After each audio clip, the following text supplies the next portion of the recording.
You said you thought it was going to take about an hour to finalize those documents.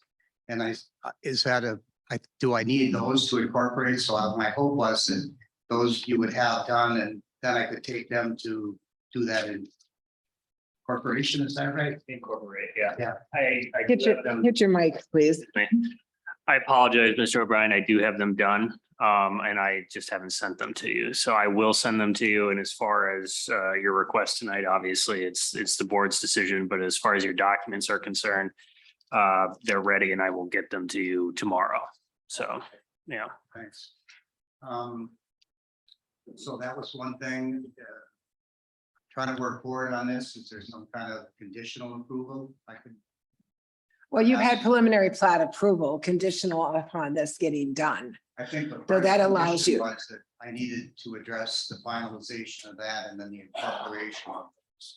Correct. The covenants that need to be recorded on the lot as well, but I think we need final plat to actually record them on the lot. So, but they're drafted. You had an initial draft. We just put them into a different format, and then the incorporation of the entity. You'll be able to send that in. Like I said, it's done. So it just needs to be approved and set up by the Secretary of State. So. So are you under construction already or not? Starting next week. I talked with Craig today. So you don't plan on, I don't believe they're making asphalt anymore. He said that he had a conversation with Matthew and he thought they could get that scratch code, even though it was past the 15th. Or did he call it scratch code? Is that right?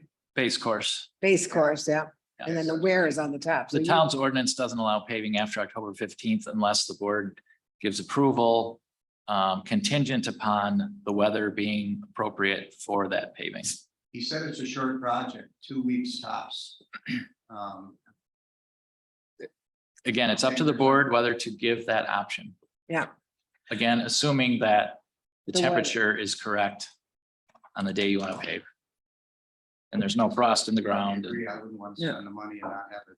I'd have to do it over again. You know, it's been a long window to get this far. I know. So where does the board want to go with this? Base course is gravel, right? No, No. base course is the first lift. First lift of blacktop. Yeah. So the wear course, we've given approval at the base course. So where does the board want to be? I guess. Rick, if you're gonna turn your mic on, please. There you go. Go ahead. Go ahead and make a motion for it. I have a base course question going in. Go ahead. If we approve this, and if he goes ahead with the base course, and if the base course fails for any reason, where is Mr. O'Brien at that point then? And has the town had that situation happen, First, we'd see it in the spring right? if there was an If there issue, is a failure, correct? Yeah. correct? We've allowed developments in the past to put their wear course or base course on. Start to sell lots and get the wear course on in the spring. You did it on the one down here. He's under a guarantee, Correct. right? So that he has to guarantee that it's going to be okay. And if it's not, you dig it out. Right. There's two issues that we're talking about here. One Right. is paving after October 15th. Yeah, The other one is allowing lots to be sold and built upon before the wear course. That particular issue, the board's history is that they allow that. Yeah. Because there's security in the letter of credit yeah. to make sure that that wear course goes on. And the letter of credit covers through the Mhm. second course, right? Correct, Mhm. correct. And we So have, there's a we have sum. 120% of the cost. There's a pile of Insurance. cash or a sum of money somewhere for the second course. Yes, there's a Okay. surety in the form of a letter of credit. All right, In reference to the first question, if, and this isn't just if they pave after October 15th, it's anytime they would pave a base course and it fails, they would have to redo it. I feel since it's a smaller project and he's been patient with us, let's make a motion and get rolling. Rick, you want to say something? Are you sure you want to go through with this, Bob? Because we're covered. It's not something that I do, but I would just question if it could even be like a wholesale failure, and if they're gonna come back in before Monarch would cover it, fix any spot that Yeah. there's questions later. I wonder too, can I close it off for the winter? I mean, it's been a dead end for 30 years.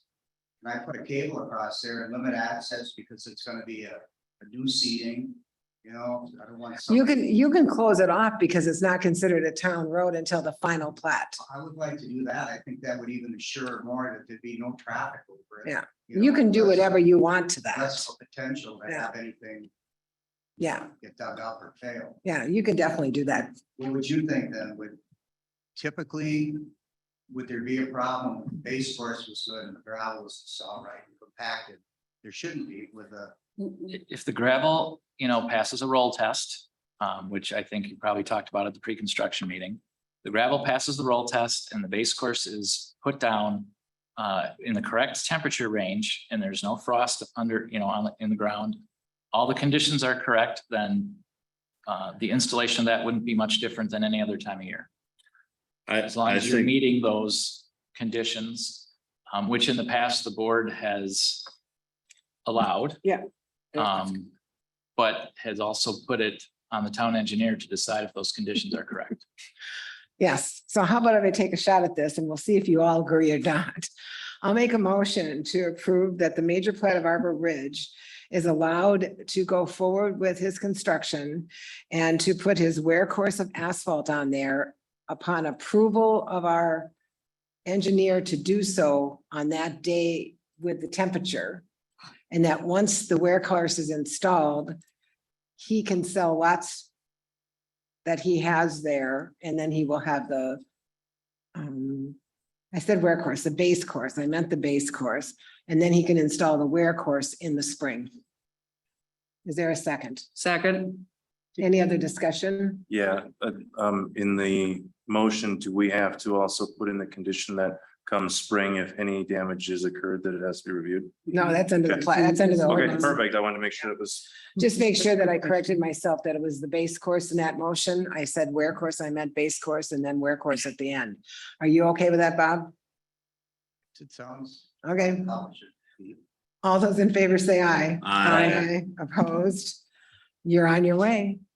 One more question. Sure. The bill from Stantec last month, construction didn't even begin, and I got a bill.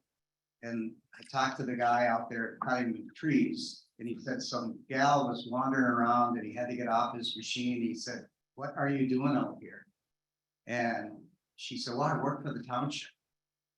And I got a bill for 2 days, consecutive days, for site, checking out the site. And Okay, then mileage on both days. And no construction has even begun. Well, one of the things that I asked our inspector to do is to go make sure if anything is going on out there. So I would need to talk to her about why she went out there 2 days in a row, but we do check and make sure whether or not work is going on. so let him check that and he'll get back to you. He'll check on that and get back to you. But Yeah. I mean, shouldn't dirt be moved or something before there is an inspection? They like to surprise people. No, I mean, I know- they go out and check. Right. They go out and check Right. all the time. I'm sorry. I But we shouldn't go say out that. and we check and see if anything started, and I'm not saying this I mean, I'm not necessarily saying this is a general comment that I'm making. I'm not making this comment about anybody in particular. But we do find that sometimes communication is not perfect.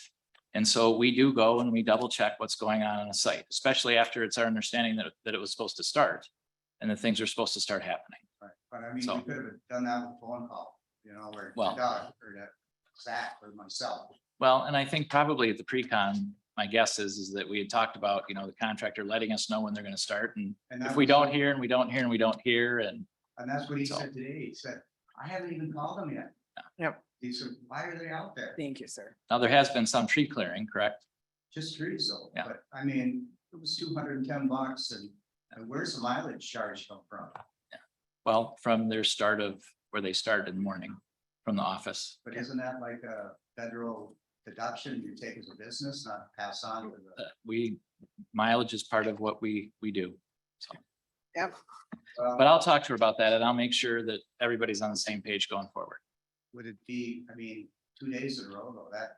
I will talk to her and find Yeah. out about He will check and get back to you. You do get a rebate, huh? We'll see, Bob. I'm not making any promises, but we'll see. Do I have to, or would you suggest? The way you'd like me to see blocking that road out with a cable and maybe something that's yellow, you know, I don't want anything to be too obtrusive, but I don't want to spend $2,000 on a fence. You could let your neighbors store all their shit at the end of the road. Well, I could just have it pull that motorhome side. Perfect. Typically, Probably do it. As long as it's on your, as long as it's on your base course, we don't care. another As long as idea, they move it every 14 days, right? It should be signed and Well, reflective. typically what we would see, especially if the road is paved, we would see some type of barricade, Odd or something? like an actual type 3 barricade or, At, like you'd see on a road. in a, Like a concrete thing? No, those. No, with the 3 slats with the orange. yeah. I mean, a A cable's sawhorse looking. Yeah. a cable's not good enough Yeah, and actually with some reflective dangerous. tape as the Yeah, it attorney needs to be said. reflective. Okay, thank you. Thank you. All right, the next one on here is Chapman Hills Overing, their payment of $20,000 for the road work on 54th Street. We put the information in your drive on that, and Lee, would you like to speak to that? Yeah, pretty straightforward, Madam Chair, members of the board. At the beginning of this project, when the development agreement was being negotiated, that intersection at 54th Street needed to be modified in order to make the sight distance better for the vehicles that were traveling northbound on 54th before they would enter onto County Road E. And the town did agree at that time to pay for a portion of that cost, which was, I don't know, approximately a third or less of the cost of that intersection. And so that work has been completed and is acceptable. And we're just recommending that the town consider at this point paying that $20,000 since the developer has paid that and has asked for that reimbursement. And you've inspected, We have. okay? Anyone have any questions for him? Who wants to make that motion? Well, on this. Sorry, I skipped you. On this point, I believe a total of about $1,507 is presently owed to the town. So that's right. if that amount isn't deducted, this should be withheld until paid. So we can approve paying them and tell them that to get their check, they need to bring the $1,500 plus Correct. dollars. Correct. So there'll be an exchange of checks. Yes. Are you okay with that, Chris? Or do you want me to make? the Yeah. motion?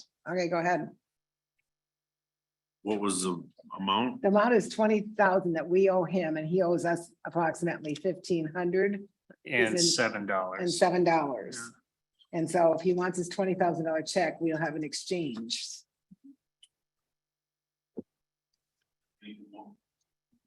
I make a motion to approve payment of $20,000 for the road work project on 54th Street and County Road E. Upon Overing receiving the $20,000 check, they will submit $1,507 check to the town of St. Joseph. Is there a second?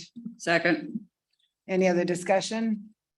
All those in favor say aye. Aye. Aye, opposed, and it passes.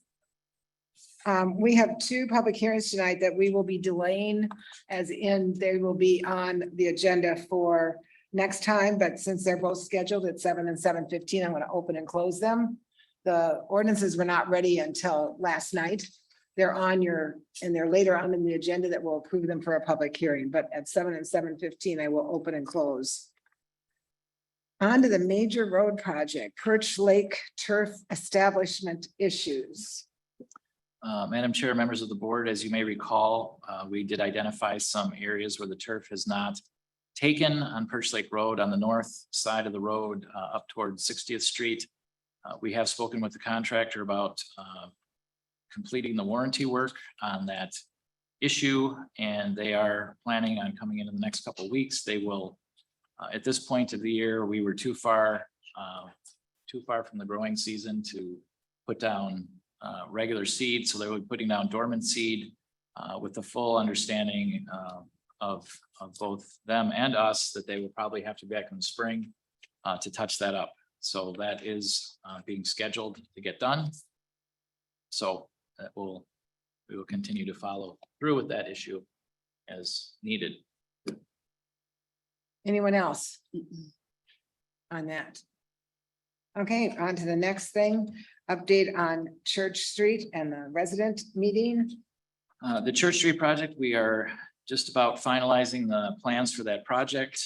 We are looking at scheduling a resident meeting so that we can introduce the residents to the project, explain to them what the plan is and hear their thoughts and concerns regarding that, so that we can take those into consideration.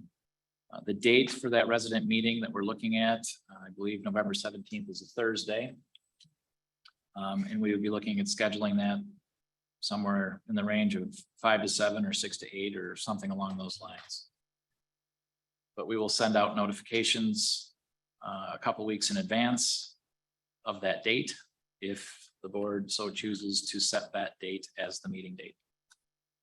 Everyone okay with that? I think it's a great idea because I know there's a lot of questions regarding that. So I'll make a motion to set November 17th at a time that you wish for the resident meeting on the Church Street project. Is there a second?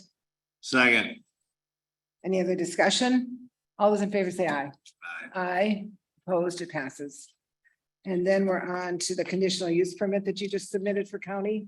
Yes, the conditional use permit for that project, which basically covers aspects of Peterson Street and Rainbow Street, has been submitted within the deadlines required by the county.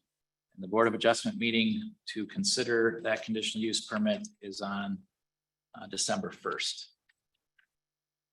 That's at the county board, but it goes before the committee ahead of that, right? I think I have it on for the end of October for the committee. Okay, I think the meeting. Kelly's on there. Does she might know too.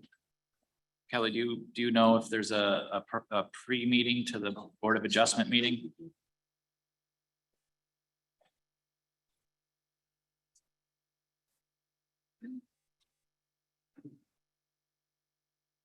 I'm sure it's like the 27th or something. Okay. 24th, 6th, I think it's the 26th. So just keep that aware that it goes before the committee first and then to the full board. Any questions for him on that? And then in your drive is the resolution that he is bringing forth, and if you'd like to speak to that. For the Holton area roads, it's 2022-09.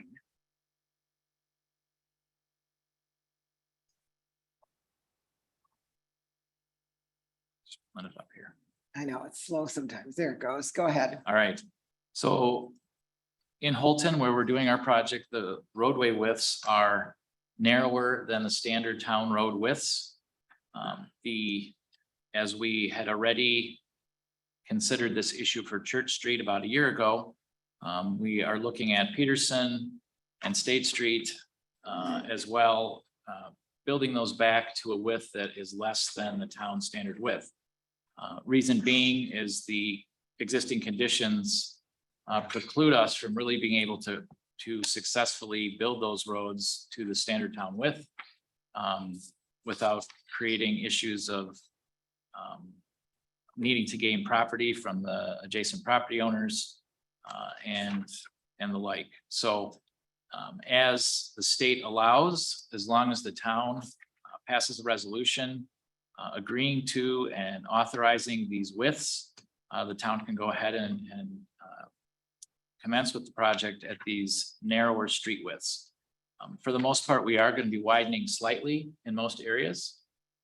So we'll be basically replacing these to width of 18 to 20 feet And we kind of have a range now between 14 and 18 for the most part. And so we will be widening somewhat, but not quite to the width of the standard width. So once this resolution is passed, then we are good to go. The state has reviewed this language and they are fine with it. And I guess I would stand for any further questions. Anyone have any questions regarding this? I'll take a motion.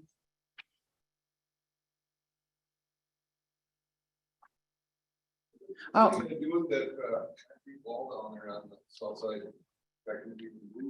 Yeah, we'll be addressing that with the project. okay, did you want to, Make a motion to approve resolution 2022-09 Church Street Project Road width. is there a Second, roll call vote? Justin Cruz, Aye. Rick Bovet, Yes. Teresa Johnson, Yes, Chris Marshall, yes. Lori DeRoche. Yes. motion carries. Thank you. Can we post that on the website, so if anyone wants to read it in its entirety, they don't have to do a record request? This resolution? Yeah. Oh, sure, we can throw it on there. We'll put it on this meeting. Then. Is there anything else on the major road that you need to speak to? I don't think so. Okay. Then on to Public Works, you know, we did have our 2022 maintenance project for seal coat crack seal that had some bumps in it, so to speak. So you would like to speak to that? Yes, there were several issues with that project after they finished their seal coat. The board may recall. One issue was there were some gaps where they didn't finish all the way to driveways or to road intersections. The other issue was they seal coated part of Rolling Hills Trail while it was raining. Another issue was they deposited seal coat aggregate on a private driveway to apparently get rid of it. And also because of the rain on Rolling Hills Trail, as well as the contractor directing cars through the emulsion before the chips were laid, there was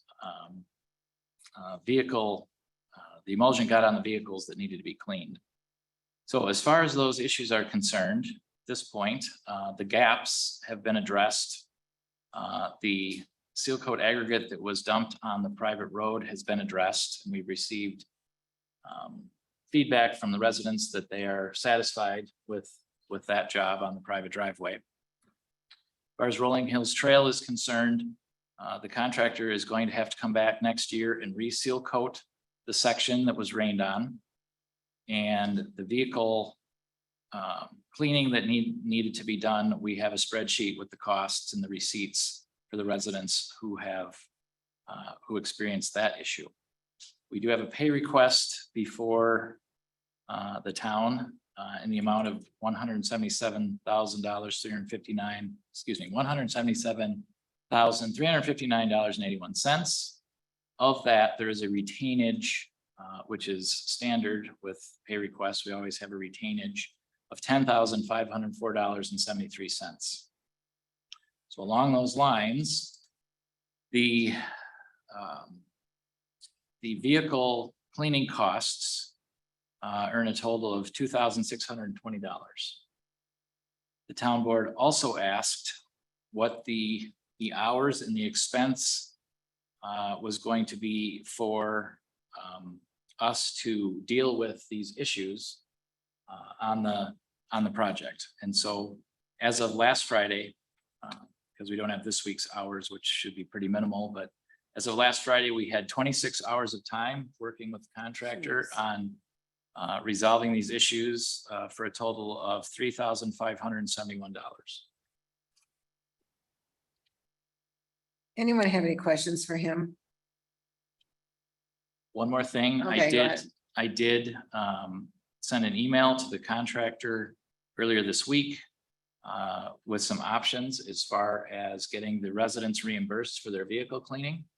The three options were the contractor paying the residents directly. Second option was the contractor paying the town, and then the town paying the residents back. And the third option is to withhold the amount on a pay request, a future pay request. And then the town paying the residents back. I've not heard back from the contractor on that. At this point, I did indicate if the contractor had any more questions or discussions that this meeting was happening tonight. So Okay. Is anyone here from the contractor? Anyone online from the contractor? I would say that's a no. So we still owe him approximately, if I figured this out right, about $38,000 with the retainage and what's still owed on the contract. Is that enough to cover the expenses on Rolling Hills? yes, we subtracted that out. You subtracted that out, Yep, okay. we so that's subtracted on that there. out. So that is not part of this $177,000 pay request. But the 2620 and the 3571 is in this. Correct. If we, I mean, I mean, you have a retainage that can cover that. then can cover that. Correct. Okay. I'm a little dismayed that he hasn't contacted you because I think these people deserve to get their money. They've all had to put money out for no reason but them telling them to go through that emulsion. And so and we've got your costs on top of it. Mhm.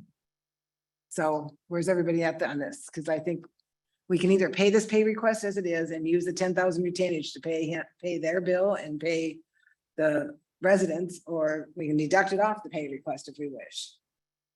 Either way, I don't feel, first of all, I feel that 26 hours that the engineers put in to negotiate this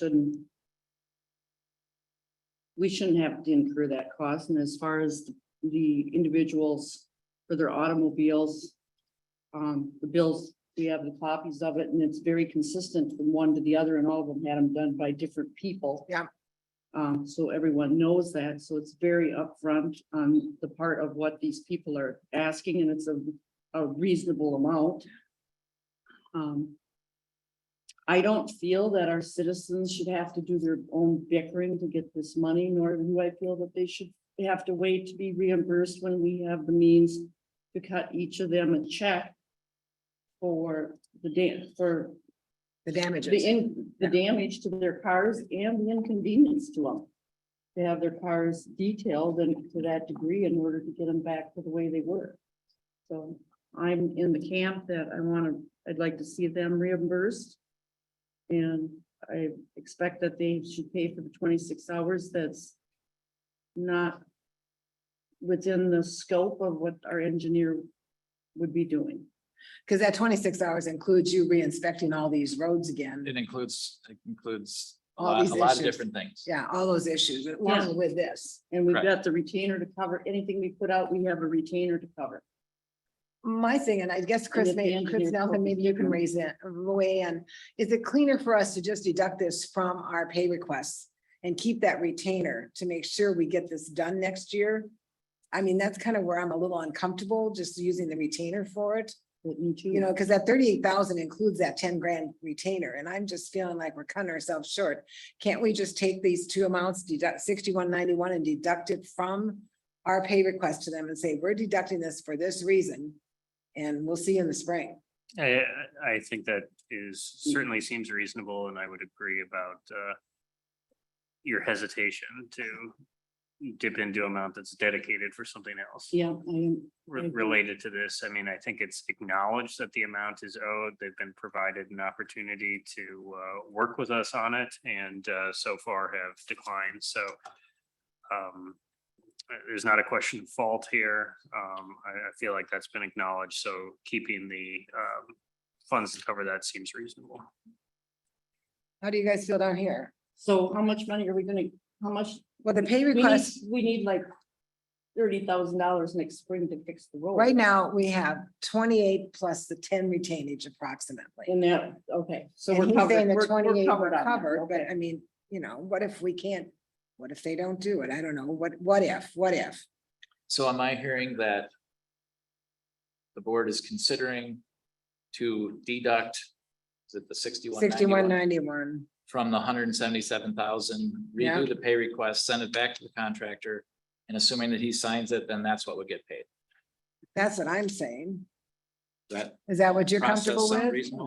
That process sounds reasonable to me, Okay. unless So you're at, you, conversations indicated otherwise. you approved a pay request for 177, 359.89.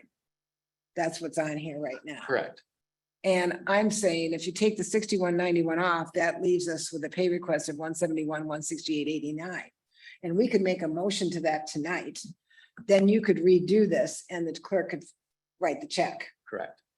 Is everyone comfortable with that? Okay. Okay, I'll make a motion on pay request number 2 to Farner Asphalt Sealers.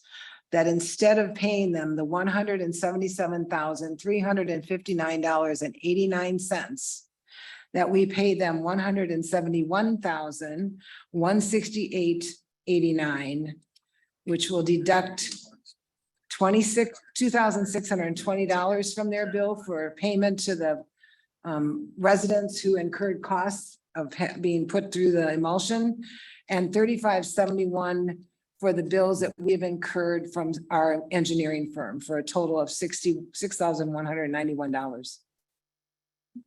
Second, Okay, go ahead. Are there gonna be more engineering costs? Yes. Minimal, but there's Minimal. still, Okay, so. Some, but minimal. but we can take he them off should- next year. Okay. Yeah, Yep, this that's- is the bulk of it, right? This is At the this, bulk. at this point, if there's no more discussion about it, I mean, the cost we will incur is re-inspecting next year's work. So that is a given. But from here until then, as long as everything is cooperative, there shouldn't be any more costs until next year. Can I say something that I was surprised today? Now, I didn't drive my truck today. I drove a smaller vehicle. I was surprised at how much rock is coming off the road. Which surprised me because it's been swept twice. And now, because it got cold, I ran over today because my road's one of them that got done, and I'm like, why is all this rock? Well, And we noticed it last week on the motorcycles that it was coming. And is it because it's cold and some of it's releasing? that's possible. And again, next year, we will take a look at all of it. Okay. And if there's warranty work that needs to be done, then we'll pursue that. Okay. I have one question related to the decision in this motion is for the pay requests that would be for the residents who are impacted by the situation. Yeah. When would those pay requests then, do you need the board to vote on that or? We're voting on this motion, which allows her to write the checks. Okay, but you do not need approval on the actual checks that she got. Right. Okay. Right. It's like, remember last meeting, we approved the payment to our first responders and fire department for those bonuses. We Yep. didn't approve those checks. They're on your list today because you approved the motion. She sent the checks out. Okay, so these residents wouldn't actually even receive a check until the board meets next. No, they're gonna receive it now. Well, they wouldn't based on the way you worded the motion right now. Right. I'm gonna do a second motion to say that. Perfect. That's what I was Yeah. trying to drive to. Okay. Well, let's vote on this one. All those in favor of this, say aye. aye, Opposed, it passes. And then I'll make a motion that we have Terry write out those checks to those individuals for the amounts that they submitted on the damages to their vehicles. aye, Second, okay, you seconded. All those in favor say aye. Aye. Opposed, it passes. I can come in tomorrow to sign checks. Yep, you could do that. You and, yeah, you know. Yeah. I'm keeping you on that one. Let's see, okay, we're done with that. Next up is a request for discontinuing a portion of Heron Lane and setting a public hearing. This Scott Duan you're here, come on up to the microphone. How are you doing? I don't think I've seen you since you were a much younger person. A long time. So tell the board what you'd like to do and where you live. I'd like to discontinue a portion of Harrow Lane, which is a property owned in the north end of township. I've had criminal trespass and theft repeatedly in the past 4 years since I've owned it. I've lost in excess of $10,000+ because it was property that was not insured, harm, landfalls that I have. on the property. Mhm. I would like to erect a gate on my property, and I met with Mr. Kimball and we measured to make sure that it would be well within my property with more than 100 feet. Okay. I do, I'd like to do that so I can help the trespassers and. I mean, I've had. Not only, I'm sorry, not only get property stolen, I had drug paraphernalia, repeatedly found on the property. It's disheartening. And I got cameras up and I got people trespassing all times of the night, so. I hope that you guys can hear me and know all this. So this is the process, as you were well informed. It doesn't happen at one meeting. I put his up there, his property, this is a sideways view, unfortunately, so up is east. So Heron Lane comes through the town of Somerset in that corner, that's town of Somerset. And then it's on, is it the Wiggy property? Yep. And then it comes on to yours, and this whole section that is highlighted is what's on yours, and you would provide a gate there within your property so that we can still turn our snowplow around. Yeah, I talked to two of them. about Okay. Still allowing it to happen. So Yep. Turn around and fall back. And plow back. Anyone have any questions for him? Because it would be by board motion that will go forward. But he's come with this request. Can we have something in writing that gives us permission for the plows to turn around there? We would Because make we've had that part. We can Wouldn't that be do that part as of the part, motion, yeah. since we've had circumstances on other properties where down the road they seem to forget. When you do that the part. discontinuance, it'll be part of that. It will, Yeah. okay. Yeah. Go ahead, Chris. Oh, and I think even if we didn't have something in place, they would still have permission to do that simply because it would remain a public roadway up and to the point of vacation. Yeah, So. so it's wherever it's vacated where it Mhm, correct. happens. We just push snow right up to the gate and be Yeah, done. push it up Yeah, to the pretty gate. much, yeah. I was gonna say, Rick, I know. we probably should do that this year before the. Rick? Would you like to extend that little red blob all the way to the moon? But there's no downside for us on this. So what I obtained the new project with, the access point off the town. You know, Oh, like, okay. from maybe, if we need to be a driveway, so that's where on two month they'll turn to be. Yep. And have you talked to your neighbor to the west? Maryland, Yes, I left her a message, Okay. after never heard back from you. but okay. I talked to her quickly. Here's the problem with this, just so you're aware, is that this portion that's highlighted and a little bit closer is to his line. Then from that line to this line, right where my cursor is, up and down here, that's the town of St. Joe. Then from that port to here is the town of Somerset. Now, I'm sure the town of Somerset would not be opposed because Weggies still have availability here off of 150th. And we can sure bring them in here and see, but that means both of those entities would have to be involved in that. So I'm not opposed to having our attorney send a letter out and asking that of them. Because then we could do it all at one time and stop it right at 150th. But that means you have As long as I have, so you might have to have easement. So that makes it better that it just comes off your property, I think. Okay, and I am not opposed to maintaining the whole thing. sure. But this would make it easier for you. Then you're not crossing everyone else's. So let me zip my mouth and go back from that. So Chris, what's our next step? Chris Nelson.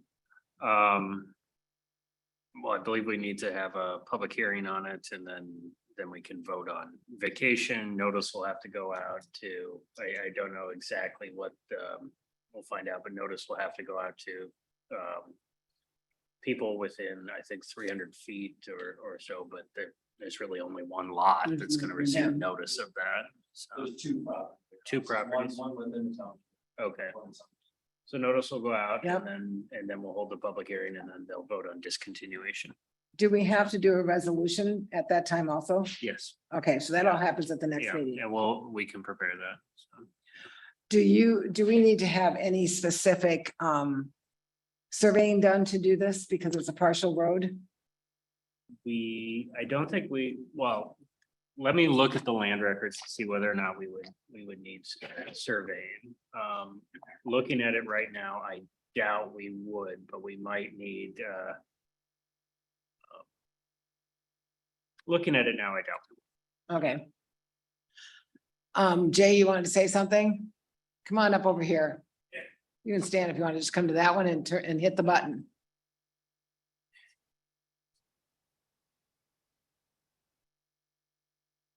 I've researched the land records on this significantly before I met and measured. And we looked for stakes. Some exist. Historic fence lines, historic photos. The beginning of this road, just before it turns, well, it's going to the Southeast. Southeast. Yeah, That is on the former railroad. railroad bed. bed. For the railroad that was abandoned over 100 years ago when they, 1903, 4, which they argue about, when they built the High Bridge Right. and they abandoned the old bridge that crossed the St. Croix River and required extra trains to push it up and down the hills on both sides of the river. Yep. Casey's siding behind, literally it was Casey's siding I know. behind the Bass Lake Cheese Factory. Kept an extra engine there, pushed the thing so you could get to Arcola, and they kept one in Arcola. They pushed the thing to get to Bass Lake. That's why they built the High Bridge. Right. Then they abandoned that rail line, which crosses through the entire 160 acres that Mr. Dulon owns. This is only 40 that's in the Right. photo you see, and crosses up through mine, Murphy's, up Rail Drive. Rail Drive, yeah. So, but then it went south and it became a town road, long ago, when the practice was to make farm driveways town roads, Yeah. because the farmers were the base of the economy of the community.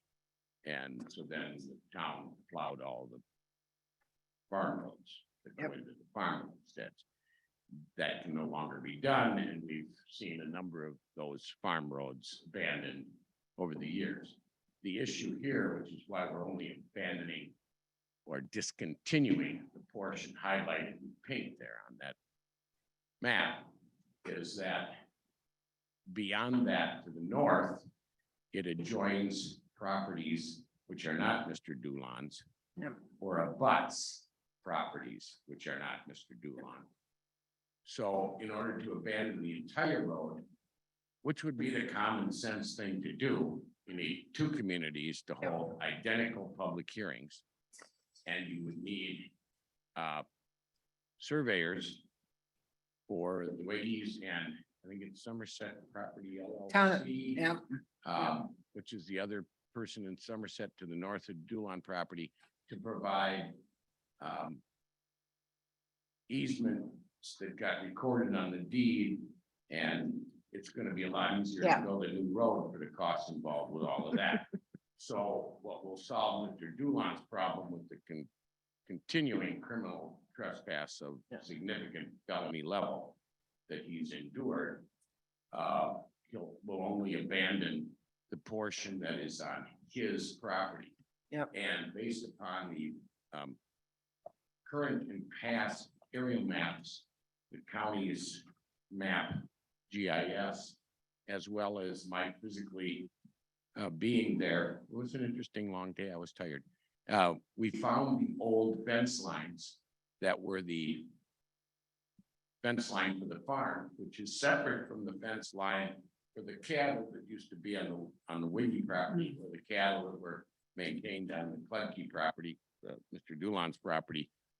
Prior to that, there's a lot of historical evidence on site, but it's clear that there was never a 66-foot right-of-way established for this road. No. Because the road was a driveway, which then was labeled a town road, as was the practice. So there is no right-of-way established for it. The road is how wide it is. And from the point just north of the pink, it's clearly all within the Right. current due on property. So the need for expensive surveying and so forth would be unnecessary, in my opinion. And I can tell you that my time on that property is extensive for the issue coming forward. So it's, I don't know, you can trust me or you can order 20 grand worth of surveying. No, don't want to do that. That's all I have to say. It makes a lot of common sense. We should do more than that, but there's too many obstacles. to Yep. do so. So Chris, are you comfortable that this could get scheduled for the next meeting? Or would it be December? Mhm.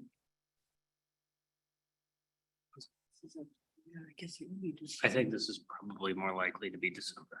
December, Yes. because of the time frame for the for the For notice. the notice, and then in addition to it, well, we won't need surveys, we will need to look at some land records. Yeah. But I don't think there's gonna be much of an issue getting it done. I just think it'll need to be in December. I know, because we have to inform the town of Somerset anyway, Yeah, and we have to inform the DNR and the DOT and all those on anything we do like this. I just think it's more realistic. Okay, Chris, did you have any questions? Can a portion of our motion be that he can erect a gate before it freezes? Mm-mm. Oh, He can erect it, but he can't close it. So if he wants to put the posts in, he can't close it though. okay, well, All right, so how about we'll do this motion, then you can tell us if you like it after we second it. I'll make a motion that we go forward with discontinuing a portion of Heron Lane on the Scott Duon property and set the public hearing for December at 7 o'clock at our December regular board meeting. And that we will allow Mr. Duon to erect the posts for a future gate, but he will not be able to close the road until we discontinue it. And as part of our discontinuance process, he will have an agreement with us to allow our snowplow trucks to turn around on his private drive. Is there a second? second, Do I have to do a roll call vote on this? I think I do. Roll call vote. Chris Marshall, yes. Teresa Johnson. Yes. Justin Cruz, Yes. Rick Colbert, Yes. Lori DeRocher. Yes, Motion carries. So you're scheduled for December and the date is, if I can get my calendar up quick enough, I'll tell you just a second. December 8th. 7 o'clock. Great. And you'll be getting letters just like everyone else will in the area that is affected by this, along with the DNR, DOT and DNR. Thank you all so very much. Thanks for coming. Appreciate it. All right, on to update from the county of the letter regarding stormwater review. It is in your drive. I think it's under correspondence. They have denied our requests. Anyone have any questions regarding that? was that request, Teresa, was that via telephone? No, it's in writing.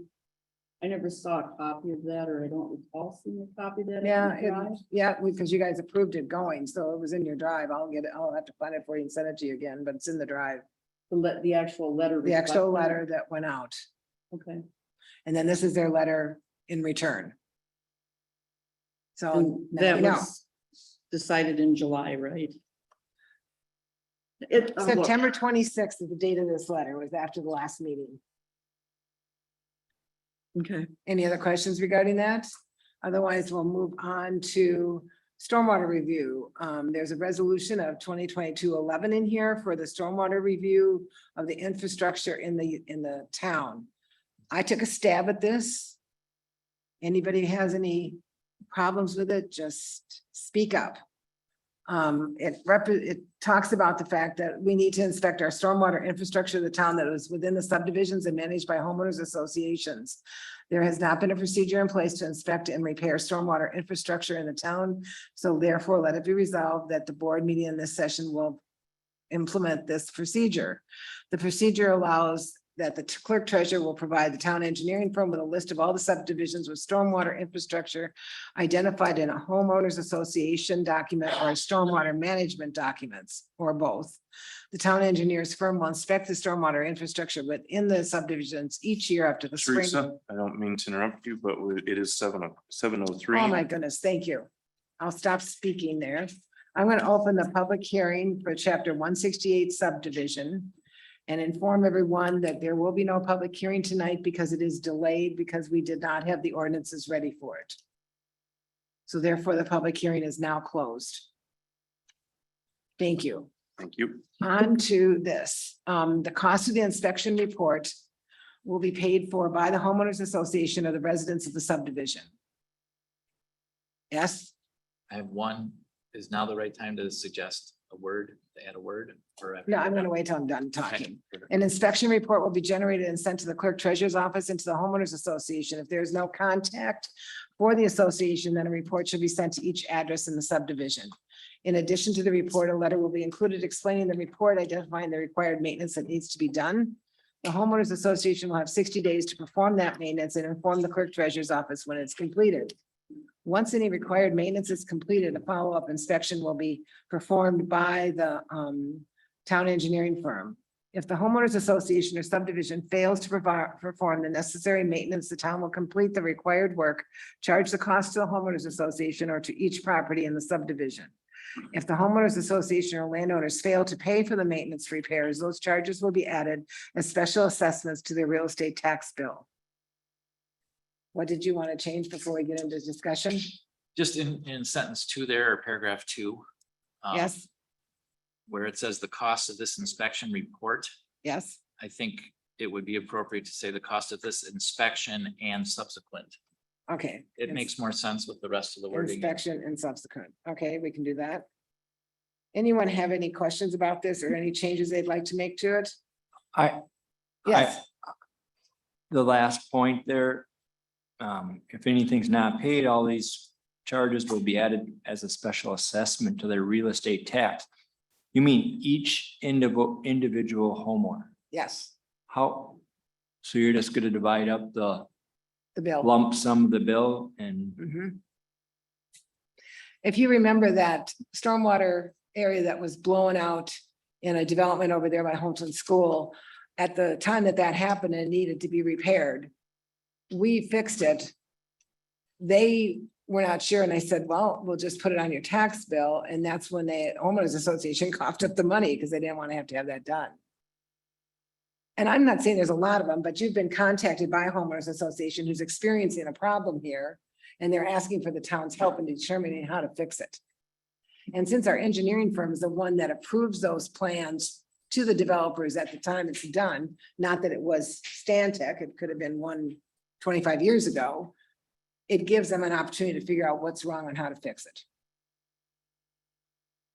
So how does that process, how would the process work to notify the homeowners?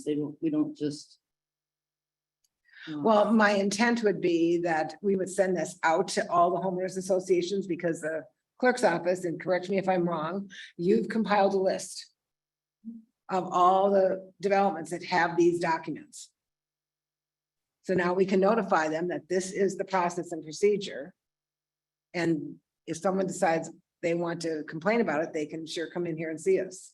So my example is gonna be our property had a homeowners, I don't even know if we have stormwater management Docs, issues yeah. on ours.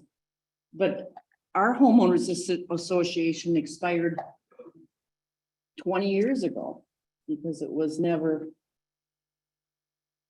managed correctly. So we have no active homeowner association. So I'll let him speak to that. I want to know how that would work, because if there's, and I could pull it out and look, and I probably will do that soon. If that is in our homeowner association, which is tied to our deed. Now, all of a sudden, I'm gonna get a letter that says this is gonna occur and those are gonna be divvied up among the 18 houses. So what I don't know about your subdivision is whether or not one of these stormwater agreements was originally set into place. So what we're talking about is from whatever point in time that these agreements started.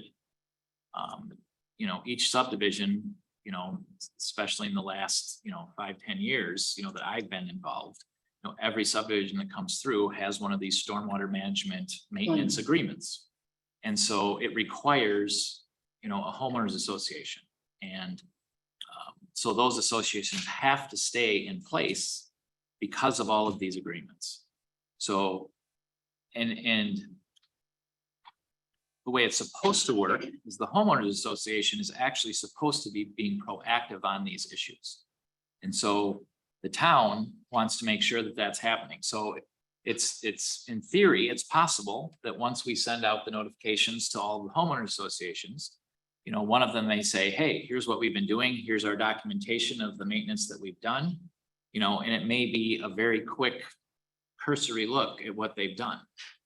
But my guess is that some of them at least will have done nothing since the beginning of the development. And at that point, the town's gonna wanna go out and see, are these stormwater best management practices being upheld and being maintained so that they're actually working the way they're supposed to work. So that's kind of how it shakes out. I think the key thing is we're kind of dating what's going on here with, they didn't have stormwater management when they developed yours. Probably not. And we're kind of only coming on plane here with them in the last 20 years, and we've only really defined them in the last 10. Yeah. Right? So It's fair. I'm just So, saying, okay, so we probably, your we have a- development, we we can have- drive through, there ain't a pond in it. There ain't nothing to maintain. It's, everybody maintains their yard and their boulevard, right? Mhm. Versus you go to the one over on 27th Street over there. Behind you, that's newer, that's got one. Yeah. And some have stormwater in the right of way. For instance, I'm just gonna mention part of what's in Birch Park development is in their right of way. Those big rock boulder ditches coming down there belong to us. Now, the ponds belong to them, but and the other reason why you want to do this is because you want to protect the residents who are near those stormwater places that are now not working. They're now incurring water. So this is why I put this together. Yes. I agree with this, and I believe we really need to do something, but I think there should be more communication and notice to the homeowners and the homeowners association before we start sending them a bill and Right. assessing their taxes. Yeah. Right? I think we're bringing this all up to speed right now. We ain't gonna punch them in the nose with it. We're bringing it up to speed, and what's super fun is lots of people don't even know they're a part of a HOA. There's only a couple active ones in the community, that respect it, like Settlers Glen is one of them that I know works with me on stuff, but other ones don't. And what it is per active landowner. The intent was, as part of the motion, that we would send this out to everyone in, whether the homeowners association like Settlers Glen has one that's listed, or if they don't, to the residents, so that they're aware that once he develops the list, this is a list we're gonna look at. So they're made aware of this because this doesn't happen till spring. It's the number 2 says that they will inspect these subdivisions each year after the spring thaw. That's when you see most of the damages, but go ahead. Well, and to Supervisor Colbett's point, the fall is probably not a bad time to give them the heads up. Yeah, Send it out now or maybe in the future, maybe a little bit before this and say, we're coming around in the spring. And that gives them a chance actually to do something if they're, set up to do that. And then, notify them again in, a couple months before we would go out and look again. So that way everybody's really well informed. And my last question is, Teresa, you said you wrote this or put this together, but that's with the oversight of the engineer and the attorney. well, the attorney, I don't think Chris has seen it. Are you comfortable with what I read off there, Chris? On the Google Drive. Or we can just bring it back. Well, I think we have a public hearing coming. Yeah. We'll pass this down to you. Oh, geez. Well, then take a look. It's pretty straightforward. And then to put that change in there, I wrote it down here, inspection and subsequent, line 2, is it? Oh, the second sentence of 2.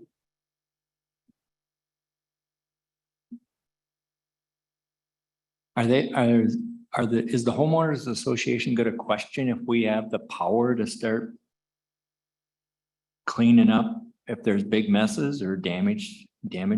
It's all spelled out right in their stormwater agreements that are part of the Yeah. development agreement. And their homeowners association covenants and whatnot. Yeah, It's all there. so it's already attached to their deed. This document is, as Lee said, should be reflective of what's already there. Yeah. So, you know, For my curiosity, do we know the volume of instances in which we need to review? Like, are we talking this is maybe 50 residents? Is this 400 residents? Do we have any idea? I didn't even count it that way. I thought it was probably about 7 different HOAs, right? That would be my guess. 7 to 10. And then, HOAs. okay, and then how do we, Well, Settlers Glen is. I what? didn't even, we didn't even talk about it from a Numbers. per home thing. I mean, I would. well, the reason, I mean, the reason I'm asking, right, is some of these HOA, because I think it's above 3 in a development has to have an HOA, or is it 5? we would have 5. because 5? That's Yeah. when we would, trigger a major development. in Yeah. town. It's on the majors. It's not on the CSMs. Yeah, so the reason I'm asking that is there any instance in which when we're reviewing these events, I guess what I'll say is there any risk of the parties not being able to financially afford the cleanup? I mean, is there a problem so great that it would be a hardship? Yes, Yes, I think that's very possible. It shouldn't be if the HOA is sufficiently capitalized to. but I think like what Lori just alluded to, that there could be instances where either they're undercapitalized or that the damage exceeds their total capital availability. You're absolutely correct. It could be that, but I feel as a township, we can work through that. Yeah, so the reason I'm bringing this up is I'm asking, is there any language that we need to put in to manage those situations where hardship case, excessive damage, anything like that? And this is just from my own curiosity. I work in the insurance business. We ask that question a lot.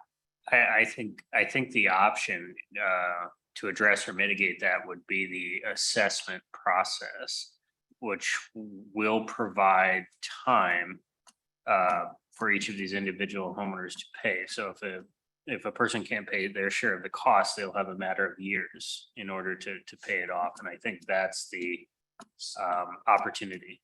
Yeah, so, but my question comes back, because Teresa's, and this is again from my education, this goes against then their property taxes. Correct. And property taxes then accrue, and I could be wrong, but my understanding is if a property tax goes unpaid, it goes into arrears and it accrues interest Mhm. at a certain rate by the county. Right. This would be no exception to those arrears. Right. And if memory also serves, I believe the percentage is not minute. I mean, it's a fair amount of money. And the percentage accrues based on the unpaid premium back to the due date.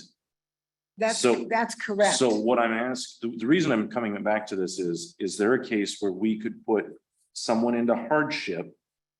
And based on that arrears, they couldn't financially get out of it. But they should be coming to the board and asking for that consideration.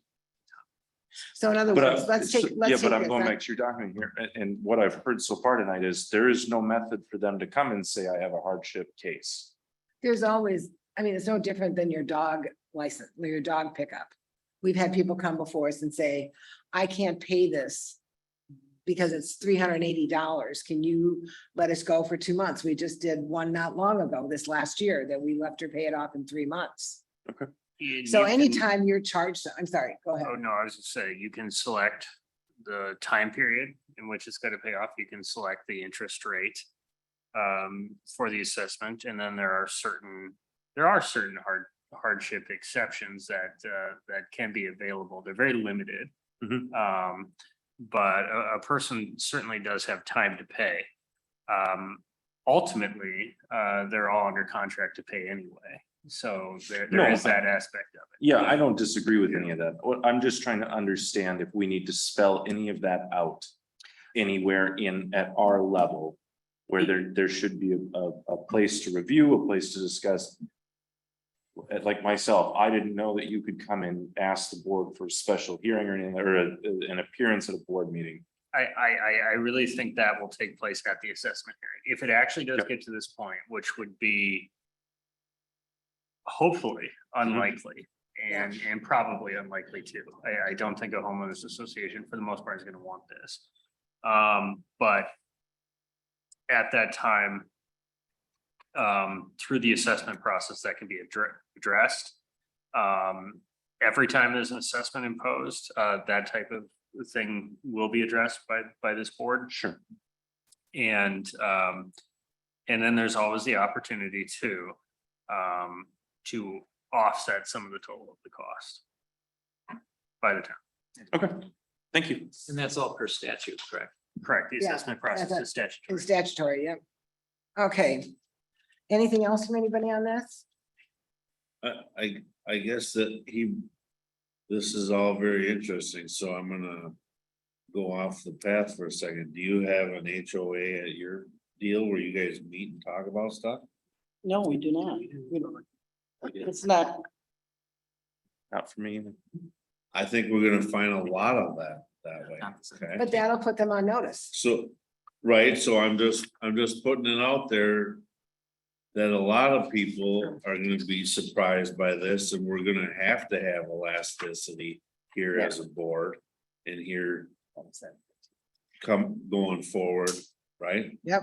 I'm gonna Okay. stop you for just a quick second. I'm gonna open up the public hearing for chapter 149, roads, driveways, trails, erosion and sediment control and right of ways construction. And we will have to delay that public hearing to the next meeting, and we will set it then because the ordinance was not ready. So now I will close that public hearing. So back to this. I think sometimes this will be a surprise to some people, but there are also homeowners associations that were set up with down payments by the developers to get them started. So they actually have money in the bank. Yeah, and in my case, I go back to, and I was reading, not about stormwater drainage, but other HOAs where because of something like the 2008 housing incident where the houses were just disbanded and there was no funding to collect. Right. I think of those situations where, or there was 2 residents in a zone of 15. You Right. can't expect those 2 residents to take the brunt of 15 people's due. Right. So that's why I'm We'll see asking where if we there's end up anything we with needed this. to do. Yep. Yeah, and the other thing too is, I don't think this answers your question, but the HOA always has the opportunity of getting private financing if they don't want to come to the town. They could privately finance this as well. If they found that opportunity more attractive for them. That brings up another great point. They could take on the task themselves too. And they're required to. I mean, They're supposed they have all signed contracts to do that. They've all committed to do that. They should be paying quarterly, annually, monthly dues in order to build up an account. Points well taken that has not necessarily happened in the past, and we know many, not just maybe not here, but certainly throughout the country, many HOAs are significantly undercapitalized, but that's on them. So I just don't want to get into this in the township, be stuck with holding the financial problem and not have a method of dealing with it either. I agree. But then we have to look at this and say, we can't just let things be ignored. that need to be taken care No, of. I'm not saying that at all. I Yep. just want to make sure that if we are going down that road, that we make sure we have every duck in a row when we Yep. do go down it. Okay, if there's no other questions, I will make a motion to pass resolution 2022-11. The procedure for stormwater management and developments with the change that Lee suggested. Is there a second? Second, Roll call vote. Oh, I thought we had to just second for discussion before we did. Oh, I'm sorry. We can. I second was for going to discussion. ask, do we need to have the attorney finish reviewing the document before we actually make a No. vote on it? He just looked. at No, I did review it. It is ready and it's reflective of our stormwater maintenance language. Perfect, thank you. it. Okay, And my question is should the resolution be rewritten and brought back to have the language of Lee's suggestion in the document before we approve it? no, you can approve it with change. Yeah. Correct. Okay. Yeah. All right. Roll call vote. Marie DeRosa. Yes. Justin Cruz. Yes. Rick Hoga. Yeah. Chris Marshall. yes. Teresa Johnson. Yes, and motion carried. Thank you, everyone. So Chris, we did have the sign update on the sign sale on here. I will tell you this, that they've had a lot of phone calls all week long asking if we still had any. So that was interesting to me. So that's a great conversation. I did palletize the large signs. Yeah, And we could have a small discussion on that. I was gonna sell them all to one wholesaler. Or if people wanna make an appointment with me, I can sell them some signs. I think at this point, personally, I'm like. Are you over it? let's- I'm over it. Well, then I'll handle the Is rest. of everyone it. else over it? And I don't think you should just spend your time trying to sell signs for $20 a piece. No, but I mean, what's exciting is what we did recoup and then. And was that part of the I've- chipper too we sold that day? What's that? Did we sell the chipper that day? Yep, correct. Yeah. So Yeah, that I was- had a person contact me through social media, wanting to know if I'd go out and take new pictures and send it to them so they could see what's left and put in an order, Visual Or get- shop, yeah. put in an order for will call. Yeah. Oh, for goodness sake. I didn't bring it to the board to ask that question. No. I say, let's sell it off to a aluminum wholesaler and see what we get. Okay, Is everyone okay with that? Done. All right. Park Committee. Nina's here. Okay, outdoor rec plan. You want to come up to the microphone? Where are you guys on at that? I haven't seen it come through yet, so I presume you're not done. Well, we discussed it yesterday, we had a postponed meeting, and we have some little problems because data that we have to see the data first.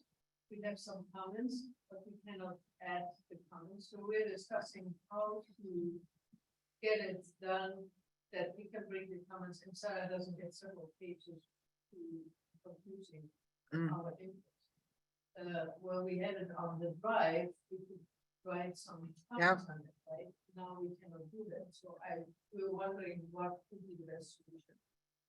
Well, when those documents come from our firm, our engineering and plan firm, she locks them, so we have, that's it, that's where we're at.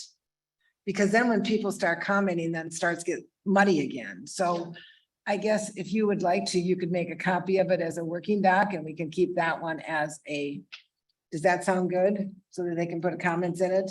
Right now, that document is locked. Yeah.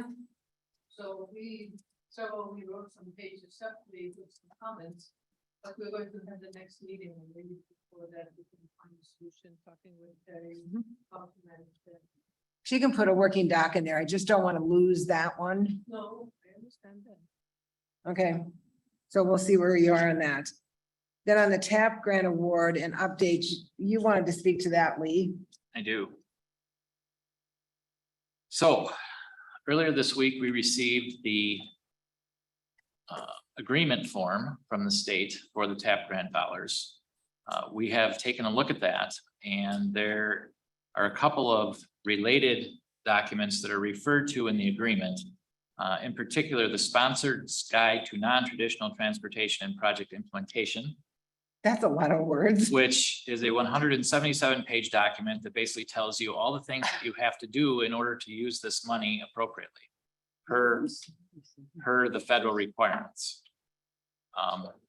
The other document that we saw is the Sponsor's Guide Acknowledgement Form, which is basically a certification form that the town fully understands the aforementioned document with all of the requirements in it. Requirements. A couple of things that are in there, just to give you examples. There's a lot of prevailing wage requirements, Buy America provisions, non-discrimination requirements. Most of those are fairly easy to deal with. You just put them in your specifications and you're covered. Some of the other things, there are DBE goals, so disadvantaged business enterprise goals. So that one we need to take a closer look at. You know, is that DBE goal just for the construction?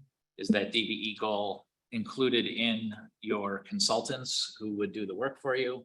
You know, what is the details on that?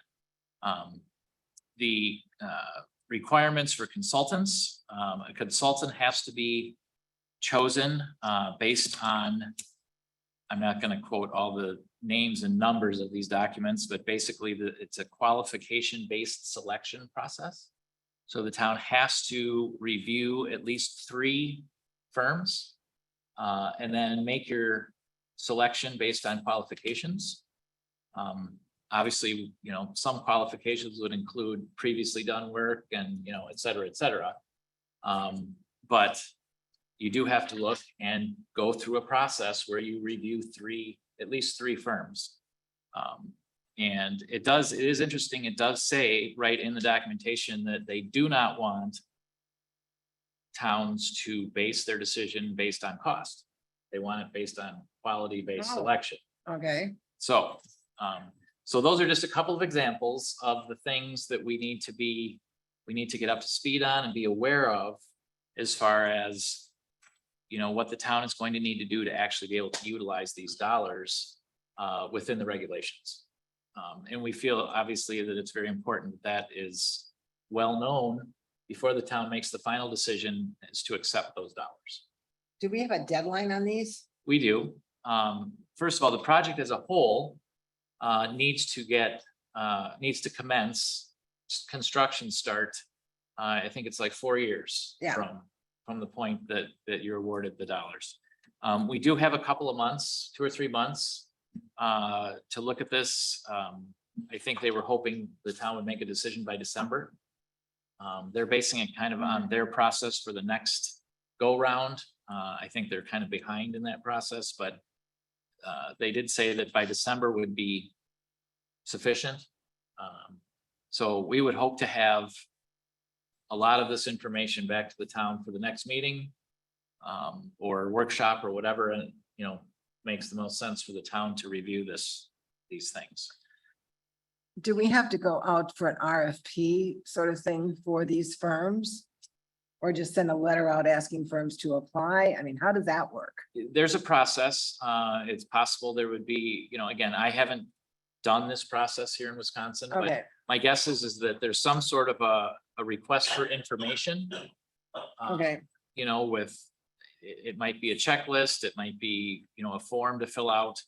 You know, Kelly's looking into all of that to figure out exactly how that works. But yes, we would have to identify firms to send this out to and hope that they would respond. okay. Anyone have any questions regarding that?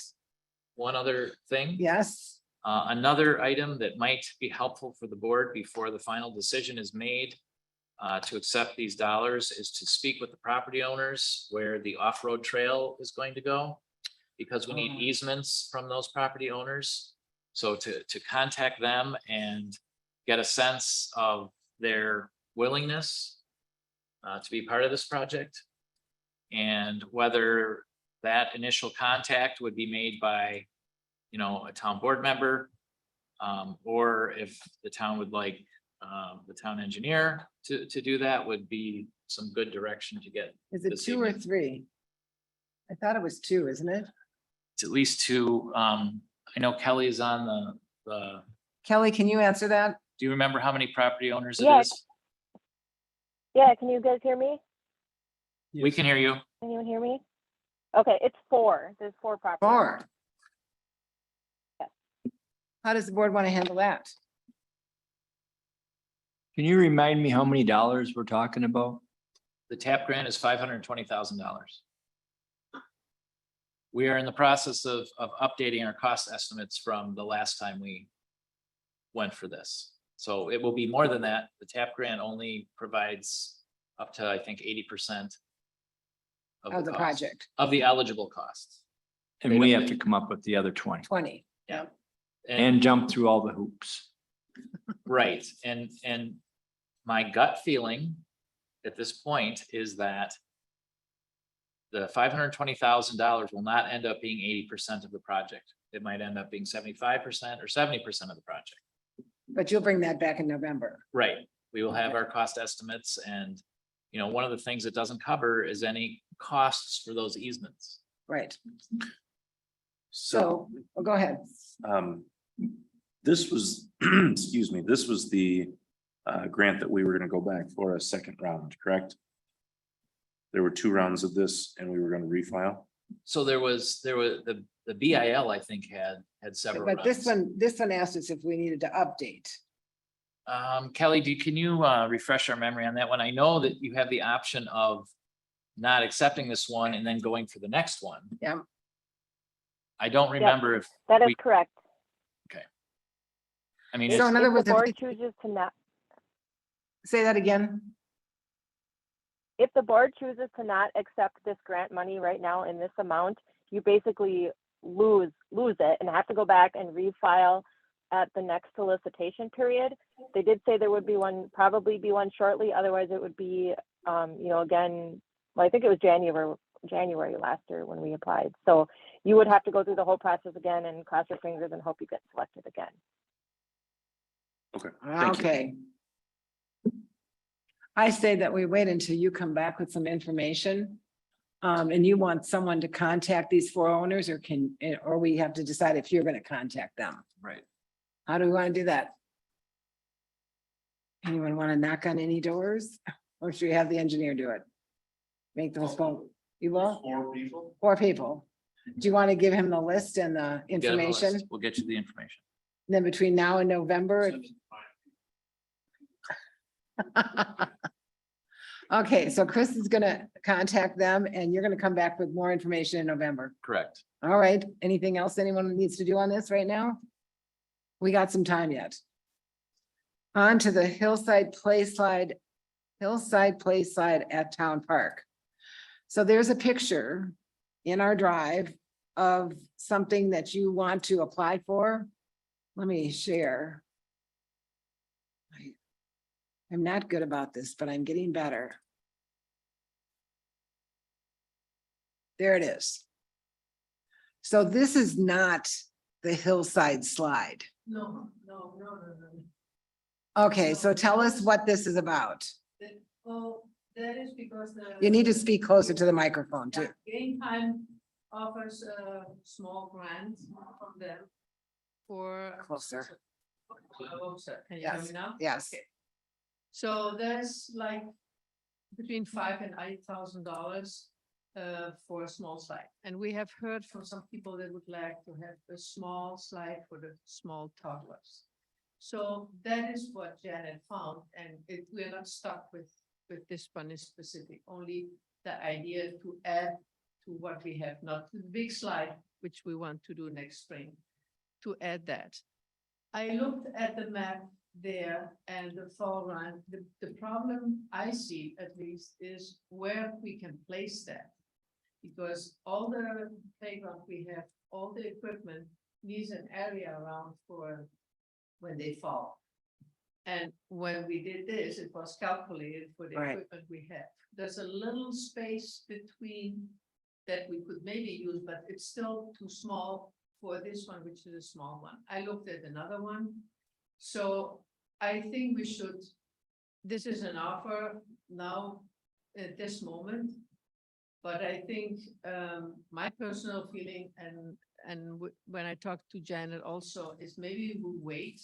Because that's an offer for game time, they maybe have something in the future which is more convenient to us. And let's focus on the big slide, which we want to have installed next spring. So that is the situation. Let's not rush on that. one. Okay. If it came up, we have to decide pretty soon. And maybe next year we can do something. with it. Okay. I think then we'll just wait. If you're comfortable waiting, I'm comfortable waiting. Okay. So then the next thing on here is you provided us with a map of the preserve and what it, I guess I wasn't, you're asking for signage and a trail here. You're asking approval of the board at this time, and I guess I'm not sure. Right now, the white outer part is already done. That's already trail. Let me share. Yes. So the white outer part, the blue one, if you got the map, I don't. I know, I'll bring it up right now. I've walked Sorry. it so often, so I know where it is. Just give it a chance. So that white outer rings Yes. is pretty much what you have in existence. In existence, but if you see there's a blue trail also going from the north to the south, Yeah, that is mowed also. Then you will see, there's another one little outlook, like a stippled road. down and some here. So everything which is in this map is mowed, is existing. Even Kyle went and mowed the area to what we call the stargazing outlook, which is on the higher hill. So if somebody in the evening, or we discussed in the future, maybe it's a beautiful area. So if you want in the evening, go and see the stars, that's a perfect spot to do that. But this map is what is now, the trails are existing.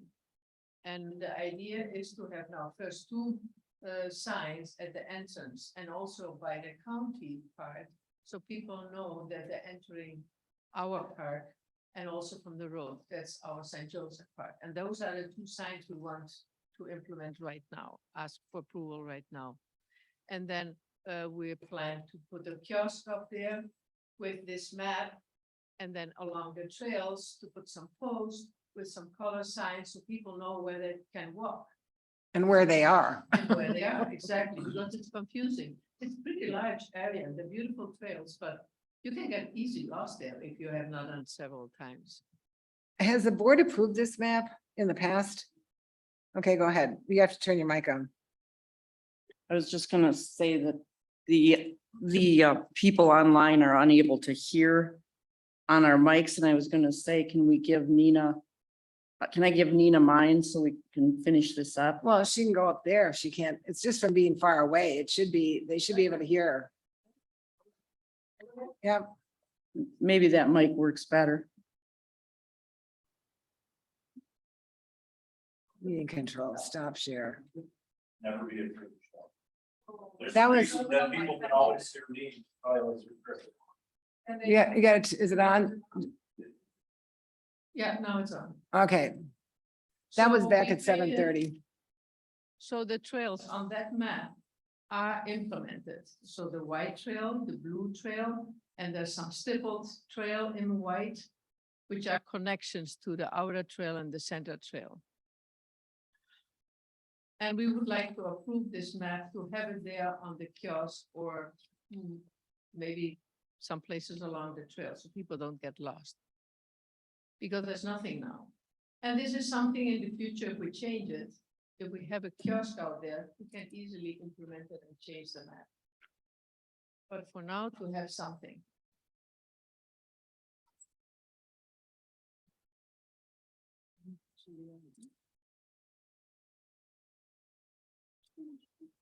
I got it up. Can you turn it up? Yep. Well, we'll have Nina keep speaking. Speak again. Nina. Can you hear me now? Okay, to those Okay. online that say you can't hear Nina, I hope you can hear her now. I'm shocked about myself. I know. So where, did you have any other comments on this? Lori? Yes, the kiosk isn't built yet, so the kiosk has not yet been built. And so I would agree that a map would be one of the most obvious things that could be displayed on the kiosk. However, when I look at this map from a public safety perspective, I don't find that it is labeled appropriately in emergency situation. If we had to call, for instance, the call went into St. Croix County and they had to dispatch people out there to try to figure out where they're at on this map as it's displayed and labeled. The other one that along the same line is I have had complaints that have come into me of people wandering around on Valley View Trail and the other properties, trying to figure out how to get back to Homestead Park. And I don't feel, again, that this map is going to take care of those solutions, those particular problems. I think, you know, if you stop and think about it and somebody's on Valley View and they come up to somebody and they say, yeah, well, maybe why don't you just take Perch Trail and then go on that little segment that's the overlooked loop part and then go on the dotted blue line, which is the Perch connection. And that should put you in the area you should be able to figure out how to get back to where you were. So I don't think if the map alone is, I think we could do a little bit better on figuring it out from a directional standpoint. And the other thing is that I'm aware of, the more lettering you have on a sign, the more expensive it is. And we have other icons and things that we can maybe put on the signage that would have to be up. So I would recommend that my recommendation and my motion is that as part of the motion, I'd just like to state that I'm in favor of signage. We definitely need it. And I would suggest that this go back to the park and that they revisit how this could be better labeled and including directional labels and simplification of names just from that standpoint, or that if the names are part of just the theme of the park, doesn't necessarily have to be a part of the mapping part of it. So I'm going to make my motion is to send this back to the park committee for review and look at different avenues of with public safety and lost people in mind and see what we can come back with. And I do believe that if this needs to be redone in any way, this isn't part of the motion. So but let me make a motion and we can second it. My motion is to send this back to the park committee for them to review from a public safety standpoint and ease of transportation on the trail and submit a new map to the board for approval. Second. Okay, Now, I'm gonna open it for discussion. yeah, there's just a lot on here that it could be. And there are, if this map needs to be redrawn in any way, shape or form, I do believe that we have two other avenues that we can use to have this map drawn. And that we would, you know, if it has to be re-lettered. I think what's important, and I'm just gonna interject here. You're looking at this like it's a state park. I look at it like I have hiked a lot of DNR land this summer. Some of it which surprised the heck out of me, how little signage is on it. And I did a 1.5 mile loop on DNR land on the bluff, Maiden Rock Bluff. I'm gonna tell you all, it takes you right off the bluff side. It takes you like this. And at the last moment, I realized where I was with 2 kids and said, sit down right now. I think there is signage that can take place here, but sometimes it only needs to be a colored arrow. It doesn't have to have a lot of verbiage. It just needs to be an arrow. So if this is the white trail, you have white arrows on it. If this is the blue trail, you have blue arrows on it. And where they come together, they go together and then they separate again. I think that's easy, but I will tell you this, I've hiked a lot of DNR land this summer and there is nothing but a mowed path. and you just keep walking along, hoping you're gonna end up where you started from. Because they have a little sign there that tells you where you're going and you have no idea how long it is. You're just going. So. The other thing that would be nice about this is to have distances on it. Because to me, the distances are more than anything. You get out there with kids or an older person and you find out this is a mile and a half around and you only wanted to go 3/4 of a mile. You know what I'm saying? And I was gonna state the same thing because I was up at Silver Bay a couple weekends ago. And it had that it was 6/10 of a mile, for instance, or whatever the number was that they had on there, telling you what it was to the site that you were there, that they were trying to have you look at. And that was, there's some, in my situation, that's useful because I could make a determination that I wasn't gonna go to the top of the rock bluff at Silver Bay because that was like a 1.3 and I couldn't do that. So that's what I think we need to have on this. And another thing is we need to have marking on both the east and west side that says that that's private property because there's some Can I complaint. make some comments? Yeah, you just meant, just that, and I know that a lot of the fancy maps don't have it, but we need to tell the people that this is private property on either side, even if it looks the same as what they're walking on. And then that when they're on that south boundary where you're entering St. Clair County property. Go ahead. Because they're not staying in the boundaries. Go ahead. Okay, when we did the trails, we walked there, and first your comment about people getting lost there, they can get lost more or less on the trails. They will not get lost in the woods if they go off-road. The property on the east and the west has a barbed wire fence. And I remember that because trying to get from one trail to another to create the trails, I got lost in the neighborhood. I had to jump over a fence, right? So I don't think that people walking on the trail, if they want to explore and they go hunting, it's a different story. But from the east side and the west side, there's barbed wire. On the south side, there's a lake which people will not go swim. And there's a county, you enter the county park. There will be a sign. So the county, I think, has put a sign. That's the reason we wanted to put a sign next to the county sign, so that people realize when they get out of the county, they're coming into our park. And when they come in the park, they also see that it's our town park. Getting lost when there's an emergency, how does Homestead Parkland do it? Today, when you're in an emergency, you call by phone and they have the GPS coordinates, they find you where you are. Yeah. So getting lost and find you where you are. I don't know how many people will go and walk alone, probably I will. But getting lost with the trails, seeing what it is and having marked it, that's the reason we have them in colors. You follow the white trail, you go back. You follow the green trail. And it's like they have on the Lake Superior and in Wisconsin, the North Shore Trail.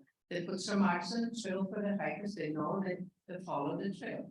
So that is an easy symbol. And we even commented, if somebody's colorblind, you can maybe put right in the letter yellow or red or blue so they can see what color it is.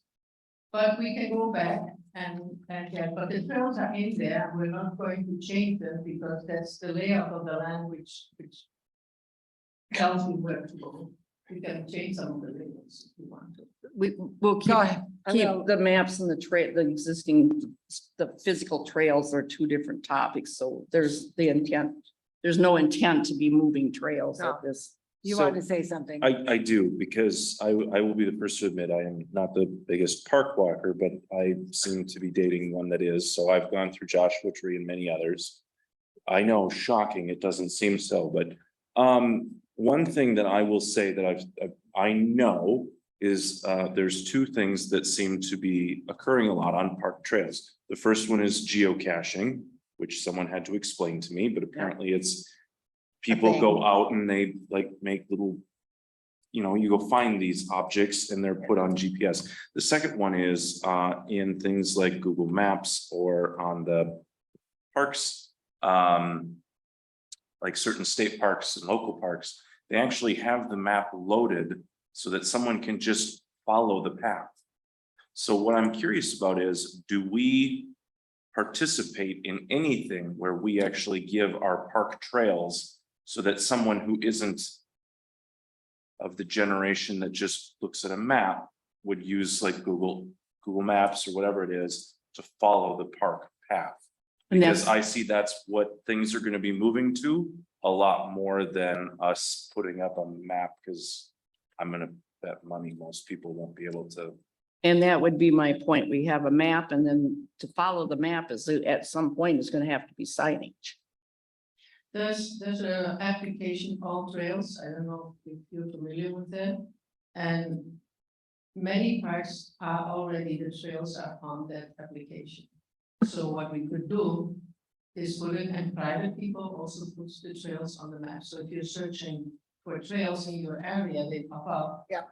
Tell you how big they are, how many miles and so on, and you visually see it is. You can see it in Google Earth maps or just in the railroad. There's a hiking site that does that on a lot of the DNR land. Yep. Because the DNR doesn't produce that stuff for you. So I'm gonna come back to this. I think I agree with her that this needs to go back to the committee and we need to have a plan. I want to know what the plan is. How many signs are you talking about? What are they gonna say? How are they gonna, what are we talking about? Because approving this and saying, well, we're gonna do signs doesn't give me, what are you gonna do? What are you going to do? So, there's two things. One is two signs, which are the metal signs, we would like to know, let people know you are entering the park and on the both sides, only two signs. And then have the map and we can improve it and then put some smaller signs along the trails with all the split bifurcations. Which direction will you follow? Here, the white Right, trail or the blue? But I want to see a plan on paper. Okay. I don't think this is enough. I okay. want to know what you want to say at the entrance. I want to know what you want to say at the county park. And I want to know how many of these directional things are you going to have on there? Okay. I just Do you think this need is, a better map than this one, because this Yeah. one was made, and the person who made it is not on the planning, on the park committee anymore. So if not, I cannot do that. I'm We don't- okay, I'm not opposed to this. I'm opposed to the fact that you don't have a plan for the signage. Okay, And if the map needs to be redone, that's a separate discussion. Yeah, exactly. to- Then we have and bring to it a figure out. professional. Yeah, yeah. So I think you need to just take it back and come back. okay. All right. Anything else for her? You want to vote on the motion? Oh, I'm sorry. You made a motion to Send it back to the park. send it back to Parks And I Committee. seconded. All those in favor say aye. Aye. Opposed, back it goes. Thank you. Okay, Plan Commission, impact fees. You're asking for us to do a work session with you on this? Yes, let me just make a couple of comments if I may. We have gone ahead and put together the spreadsheet that will help us calculate ultimately what the impact fees for the trails could be. We are working on updating the construction costs from the original bike and ped plan. We do need to discuss in detail which options or combination of options that the town wants to use in calculating the impact fees. So there was several options that were put forth in that plan. We also need to talk about growth projections and how far out we want to go with those. Obviously, the number of new homes that we plug into the equation has an immediate direct impact on how much the fee is per home. We need to talk about whether it makes sense to include commercial in this calculation. And, we did plug some numbers in based on the costs from before. And, stab at growth, and depending on the options that are included, you could range anywhere between $700 per home for a trail fee to $3,000. Oh, Just because some of the options that we have in there Yeah. are big. And, only the new homes, so we split the overall cost between the existing homes and then what we are anticipating the new homes to be. So that's just to give you a flavor for where we're at, we do need to talk about these details. So we should think about that, whether we want to just have a work session where we kind of talk about impact fees, and what was the other one on here tonight that I missed? We had something else we were thinking about doing a work session on. What was that? No, not the neighborhood meeting. No, we're having a work session. I'll think about it in a second once I get through this, but yeah, we could do a work session sometime here, maybe the first part of December. And think about that, is that where everyone's at? Separate from a board meeting, so that we just have a chance to just sit down and just hash this out. And not take up the time of the board. Is everyone okay with that? We'll Agreed. schedule- We'll schedule at the end of the meeting tonight. Yes, sir. And this is an impact fee exclusively for trails. Yes. Yes, That's it. yeah, no more roads. Can't chip in on the park or, No, they already have their own impact. yep, so it's just Yeah. trails. Okay. All right, Fix a date. Me and Rick are flexible. okay. Junkyards and other chronic nuisances and enforcement issues. We've had a couple of things going on, but is there anything big and new? Would you take a gander down 15th again? Off of County Road E? Somebody's gonna cream this front of that car. It's this far off the asphalt. Yeah. It's gotta get moved. Snow's coming around the corner. Anything else? Yeah, anything else, anybody? Did we get any response? Do you have the correct contact I information wanted for to- that? Oh, Just Chris is- highlight a couple things. Chris has got a couple We've of got a things to highlight. progress update on the 4 that we've sent letters to. Okay, One this is the property of 1491 60th Street, is virtually entirely cleaned up. They only have one unlicensed vehicle. Thanks to Jay for going out and checking on all of these 3 properties. 1357 Main Street has made some progress through 3 vehicles remaining. They have been in contact with me, which is encouraging. So hopeful that will clean up entirely, and then not anticipating any progress on 1245 Rolling Hills Trail, and not anticipating progress on 1243 Highway 35 North. Both of these were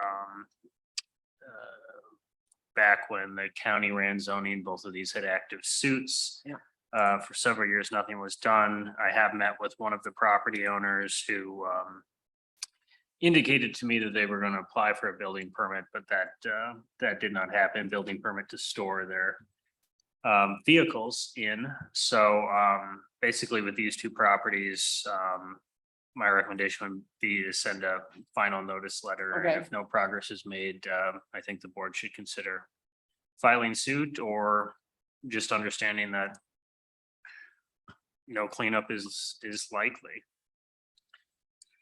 the one that's on 60th, is that business has been cleaned up? Is that the one you're talking about, or is that a different one? That's the one. The business is cleaned up.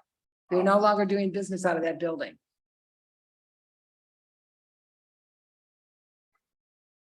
They were informed that they can't do business there, it's not a commercial venture. But I didn't even know until I was there and met a guy when I was looking at junk, whenever that was 6 to 8 months ago. That they were using it as a business where. Right, it's an active business. Right, I have not seen, and I keep asking various neighbors and others. But I have not seen any trucking or deliveries going in or out there again. I have, Let's ask Chris at the end of the table here. yeah, I don't know, and we'd be interested, but that's a separate issue, because that's the zoning issue, not the junkyard. Well, but it's still under enforcement, and we need to, if Yeah. they're not in compliance, are they still operating that you know of? I sent you your, The picture, yeah, yeah, What's the picture? bunch of semis. Oh, I didn't see that one. God dang it. So. I would have to see that, but anyway, the junk stuff that was there. Blowing paper, blowing plastic. Pallets, piles of metal. Shelving junk, whatever, and multiple vehicles, all of that has been cleaned up. At that site, but I have no idea if they're still operating the business.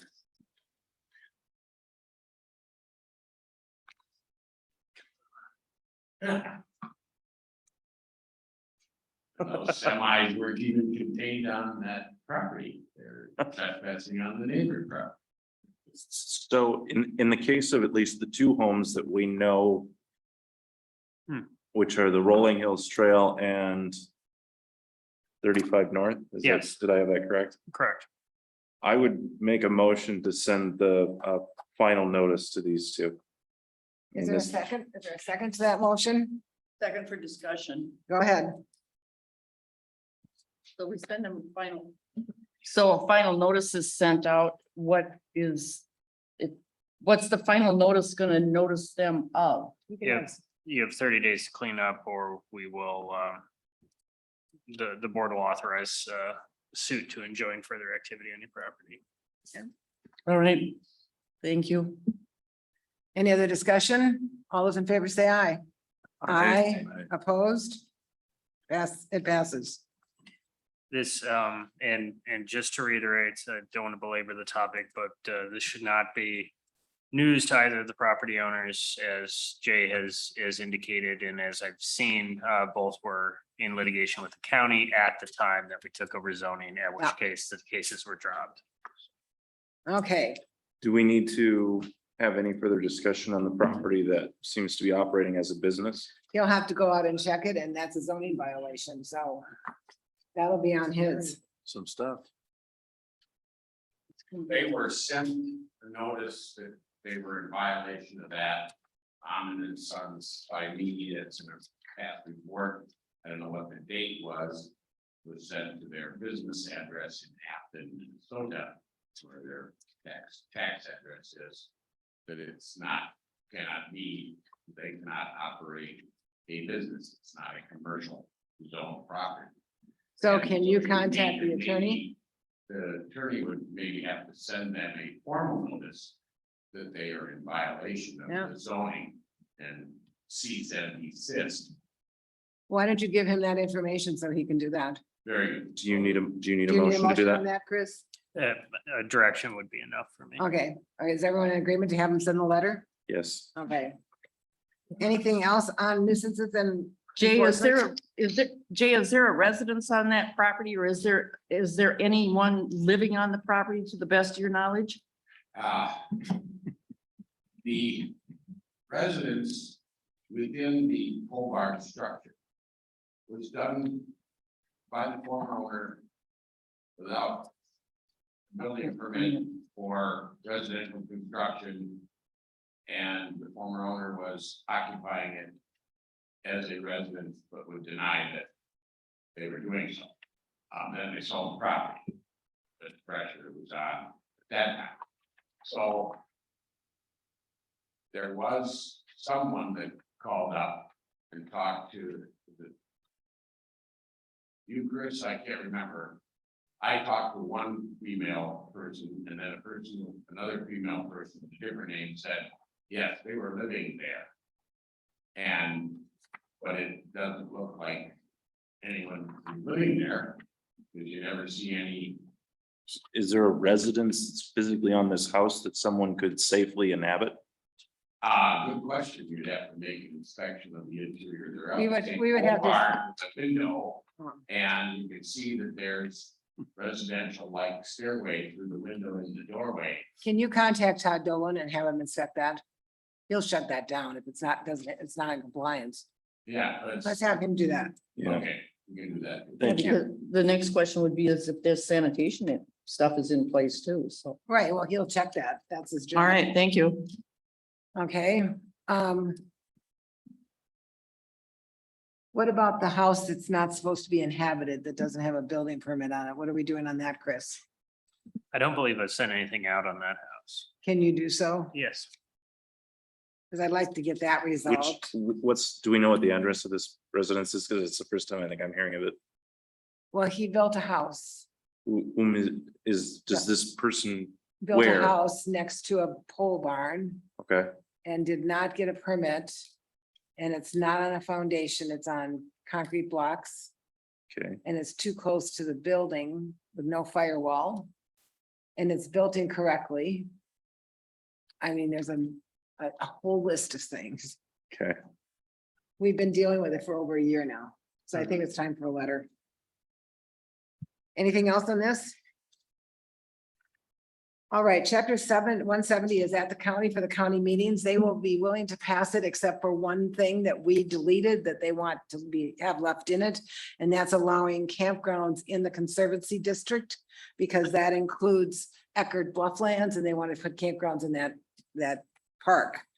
So I told them that I would like it to go forward with approvals and they are willing to put it forward with approval as long as we leave that in there, that one caveat. So it's not, it was in there originally and the plan commission took it out and we did not change that. So it'll come back to the plan commission next month for them to put that back in. Do we have do we need a motion sending it back to the plan commission, or is this just okay the way it is? I think it's okay to just send it back because it's very minimal and it'll come back to us and we'll approve it as it is. Okay. Are you okay with that, Anton? Yes. Yeah, okay. So chapter 168 and chapter 149 are on your desks. They have minor changes on them due to the waiver process. Is there anything you need to say on that, Anton? I mean, I think it's pretty straightforward, but come on up and put that close to you so everyone can hear. Yeah, I think that they're pretty straightforward. The two changes that were made were to indicate in both cases that chapter 170 of the zoning ordinance controls setback and lot standards. And that while we are leaving the setback and lot standard information in these ordinances as a reference, that chapter 170 controls that, and that any requests to change those will go through the variance process rather than the waiver process. And the waiver process still exists within those ordinances because you're allowed to ask for a waiver, say, for a driveway culvert size or for asphalt or something. So it still exists, but not as it relates to those things. So everyone ready to set a public hearing? Did I interject just a minute here? Sure. Could we put Anton on one of our mics, because it's still, they're saying no, that those mics are not, Not since I turned them off. no, they're still saying they're not receiving well. They can't, or, Were they able to? they said that I said to them, the online one said, the people online said that the town board mics are good, but however, our two. right, and Other- I said I have turned up the handheld mics and there's been no comment since. Okay. There's a comment. He said the podium mic is garbled also. I don't know what to say about that. We'll have to get him back out here. For tonight, I was gonna say, Chris and I can share a mic. Okay. Anything else from anybody on these? Otherwise, who wants to make a motion to set these public hearings one after the other? Have at it. I move to set a public hearing for chapter 168 and 149. Or do you want it at the November board meeting or December? November. At the November 2022 board meeting. Second. No, okay, that's fine, but you have to I'll say the amend- times. You I'll have to amend it. amend. I'm going to amend it for chapter 168 to be at 7 PM and 149 at 7:15. Second. Any other discussion on this? All those in favor say aye. Aye, opposed, and that passes. And then Anton, you do have a short-term rental ordinance that you're working on and will be to us next month. That's correct. And then we'll set that for a public hearing in December. All right. If you want to see a copy of that, that's in their drive. Technology Committee. The only thing on here is an update on AT&T. Should we smile? I actually have a real person that talked to good. me on the phone, people. I have been emailing back and forth. I've put some of that stuff in your drive. It's been back and forth and back and forth. And I have finally gotten someone to say that within 1 to 2 billing cycles, they will be entering a credit and closing the account. As, as Michelle says, okay, Teresa, maybe you'll get lucky and that will happen. We'll see what Wait, happens. so they'll close these accounts. Which ones are they opening afterward for? Well, we'll see. I will tell you this, I am nothing but persistent and thank goodness that is paid off because when the second to the last person that I talked to stated she wanted to know the background and I started from October of 21, every single month, every single thing I've done, who I talked to, when I talked to them and what they said. Well, here we are, guys. We finally are going to get a credit, I think. So I'm just letting you know. It's about $3,000 that we're up to now, and we'll see what happens in the next 60 days. But Michelle and I might go out and have a beverage after that happens. We'll see. Just letting you all know. We're closer because I actually have a person that's talking to me. We're closer. What happened to the short term? Anyway. What? Short-term rentals? Short-term rental is just a licensing ordinance that we will license them and they are not allowed to have events at those places of more than twice the number of people staying there. So if you have a short-term rental for 6 people, you can only have 12. It prevents those weddings and bachelor parties and whatever parties taking place at these rental houses. Okay. I just heard a discussion today about what's happening in the city. And they're struggling with that because of the numbers that they're getting in at some of these parties are overwhelming. So that's coming forward. All right, update on the maintenance issues on the east side of the town hall. We had water intrusion there. You saw the information that came through to you. It was dug out. And I know Lee has looked into this from the downspout to the north. At some point, the waterproofing was above the ground layer. And what happens when that happened is that it folded over because of the sun and allowed the water to seep down behind it. It's not a huge water intrusion, but it was enough that started showing up high on the wall in the fire hall. He was able to glue that all back on. And Lee actually took pictures of it prior to the project starting. So it wasn't, you stated to me, it wasn't the project that caused it. It was from before. It was never put up against the waterproofing at the time. So that folds off from the heat and we put it back. And then from the downspout, down pipe from the roof that was broken. From there below, the water was put up against the building, which caused water intrusion because there was The no soil. soil. I'm sorry. The soil was, thank you, just correct me, was put up against the building and it caused water intrusion above the waterproofing. I think that's the easiest way to say it. Yeah, and Because maybe there was just, low waterproofing. Right. Go ahead. so I guess just to cut to the chase. At the time that we did the project where we added the catch basin, we did add soil up against the building as part of that project. As part of that project and as such that we were adding soil to the side of the building up higher on the building, we should have included waterproofing in that project. So obviously that didn't happen. A contractor came out and had to put waterproofing on, dig it out, et cetera. So from our perspective, we feel that, you know, if we had spec'd the waterproofing in that project, the cost would have been less than $750 to add that waterproofing to the building. At this point, without spending a huge amount of time to try to figure out what that bid might have been a year ago, we certainly believe that it's reasonable for us to be in to pay for half that $750. Because it would have cost something to waterproof it. That would have I been a was cost. just gonna say, did I hear Stantec's gonna cough up something? We're going to step up to our responsibility. Thank you. So this would be a credit that you would put on our next bill. We can do it however you like. Is That would that- be the easiest way to do it. Would that be okay Agreed. with everyone? That'd be the easiest way to do it. I'm I'd kind comfortable. of like to see a stand check made out to the shop. and say, "No." That's Yeah, another that's a lot option of, too. that's a lot of work for the clerk. Let's just have a credit. Is that okay We with can do that. everybody? We can do that. They want to do it's fine. Anything else that Okay. anyone wants to talk about that? It's all put back together. He finished it and they're finishing up the touch-up painting and we're done. So glad to finally figure out what was wrong with that. On to ARPA funding and approval expenditures. I don't know if that's gonna work. Chris, can you pick up your microphone and bring it over for him or Lori? And we're gonna have Bruce come up to the table. And we'll turn that one off. See if we get any better luck. So we instructed Stan Tech to come forth with some ideas to us and ways that can be taken care of to help out here for the that one's not gonna work. No, you have to use that. You give them that one. Doesn't matter. It doesn't work. He turned it off when he left. That does not work. That's why I want to give you that. And that one, we're just gonna have to put on a table. It won't sit up there. Yep.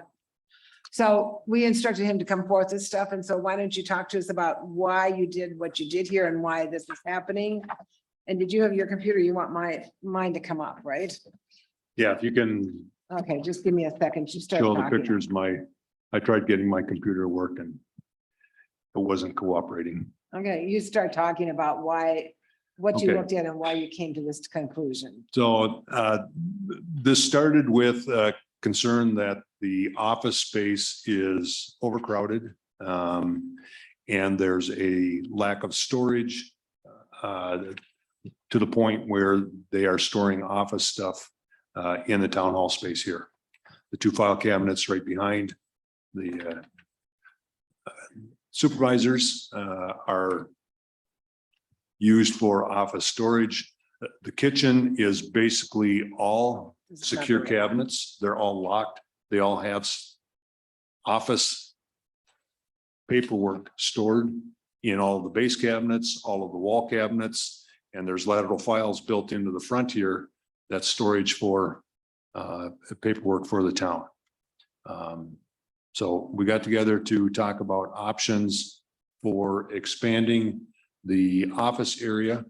And I put together 3 different options. And actually there's a tweak to the second option included in the 11 by 17s that I handed out that's not up on the screen, but I can explain that pretty easily. So the first page is just showing existing conditions. And also part of this was also looking at the security for the building and protecting the clerk, assistant clerk, and the rest of the workers that are here when the town hall is open.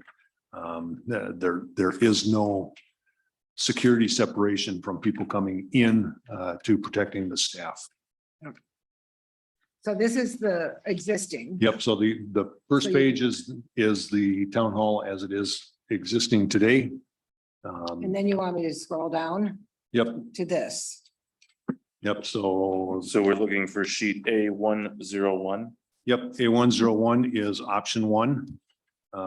This option is showing a 12-foot expansion to the west, which would double the size of the office space right now. It provides a vestibule, moving the door that's in the west wall to the south wall, accessed a little more visible from the parking lot, which allows all of your visitors to come into a secure vestibule. We would have safety glass, bullet resistant, probably to a protection level 3. Which is about 1.25 inches polycarbonate glass on that service window. So then the staff can come up to the window if somebody comes in and they're protected. We haven't discussed the security on the door coming into the town hall, if that would be similar cipher lock that you've got now, or if we would go to card access and folks would have fobs. But the door going from the vestibule into the town hall space would be secure and would require somebody in the office to buzz somebody in order to let them come in and have a sit down. So the vestibule is the first level of containment to protect the staff. This option would gain approximately 10 years on this building from a space needs standpoint for the office staff. It doesn't expand this space at all. The one thing that it does is the couple of lateral files will get moved into the office and be used actually as part of a work counter.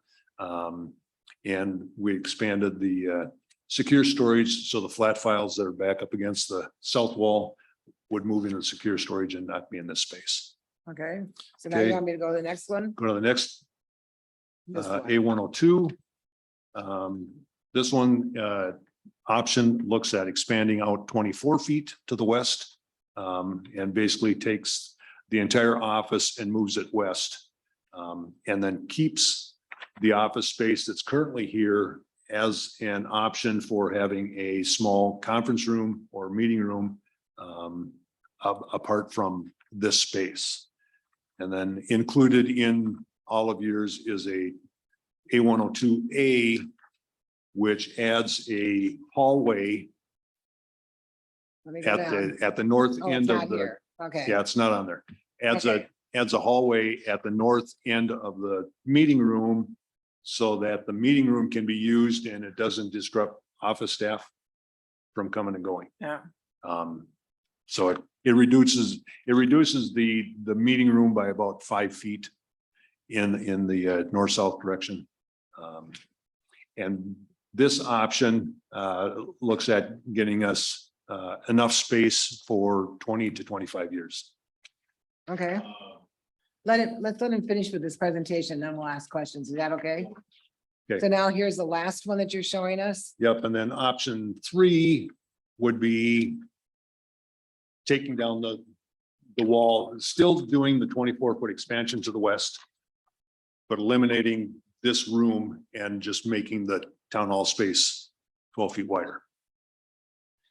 And that gives you accommodations, as you saw when you were here, because they set it up for an election for him so he could see it.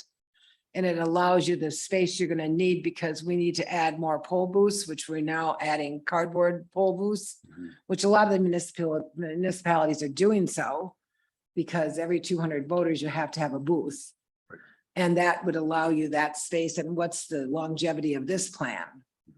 This would still be our 20 to 25 years. Okay, It's just that the previous plan gives you a little bit of flexibility with having a meeting room that could be used for other things. But with this room laid out for elections, you're really tight. And as the town continues to grow, the election space is going to need to be larger to accommodate, like Teresa said, the additional polling booths. One of the things in all these options that we've looked at is eliminating the 2 windows that are in the wall here. Yeah. So that voting booths similar to this could actually be mounted on that wall. And with the expansion, here, we also would not have any windows from the office into this space so that this wall, whether it's right here or it's pushed over 12 feet, would be able to accommodate additional polling booths. what issues have you seen with security here and what have you seen in your role with other municipalities? Basically, every other building that I'm currently working on, and I'm just completed meeting with Spring Lake Park on their city hall. They're running into similar issue and just went through another space needs study with them where we're looking at doing an expansion and pretty much a total renovation of their city hall. And they're going to this with the bullet resistant glass to protect their staff.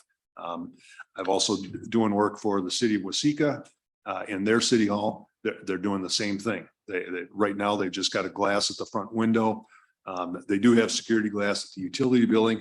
We're upgrading the front desk to have the bullet resistant glass because unfortunately, the way our society is going, people feel empowered to behave in whatever manner they want and have no control over their emotions or their rage. So, And staff have to feel safe. so when they come to work. I have a question on every revision that I'm looking at. I'm looking at room 101, which is the entry. Yep. And I'm seeing that, I believe in every revision I've seen. I could be slightly amiss with revision 1, that it Okay, it's slightly larger in revision 1 at 92 square feet. Otherwise, it drops down to 87 square feet. And my curiosity was, this would be the primary entrance for people to enter the building during a town hall meeting, during an election, anything like that. Correct. Well, that's going to narrow the traffic down, because right now you have basically a straight line entrance in, where this you have a double door system. No, well, yes, but for elections, they're coming in over there. No, They no, have no, to I'm come- talking about, well, I mean, I For think, elections, they're coming in the. no, no, double no, doors. I'm trying to think of the word, just give me a All right, moment. all right. When the nominations occurred, The caucus? the caucus, thank you, that's the word I was looking for. That was, everyone was in here to start with, and we had basically overfilled the room. Wouldn't this new construction basically bottleneck people in entering when we have events that size? Well, you can always open the double doors that way and bring them in. You Well, know, I don't think it bottlenecks it any more than it is now. You're just having two doors instead of one. Well, that and you're making a 90-degree turn on Yeah. on your entrance right in this drawing versus Right. not in that one. Well, Right, and when you have events like that, we can set up the interior door that goes from the town hall space through the vestibule to have a closer that's got the hold open. So it can be pushed, so it's just standing open for those events. Well, and so this is the reason I'm kind of asking this and trying to understand. When you went through this optimization, which I think was the request, which was to look at the floor space as a whole and try to optimize it for basically the future. Yep. There was nothing we could do with the existing space as it stands today to optimize it for better workflow for the department, right? There was nothing we could do inside the existing environment that would make it compliant with what we would say is secure. The only solution is to make it either 12 feet longer and 12 feet wider and 46 feet longer, or 24 feet wider and 46 feet longer. That's the only solution available to the board, is what we're hearing. Yes.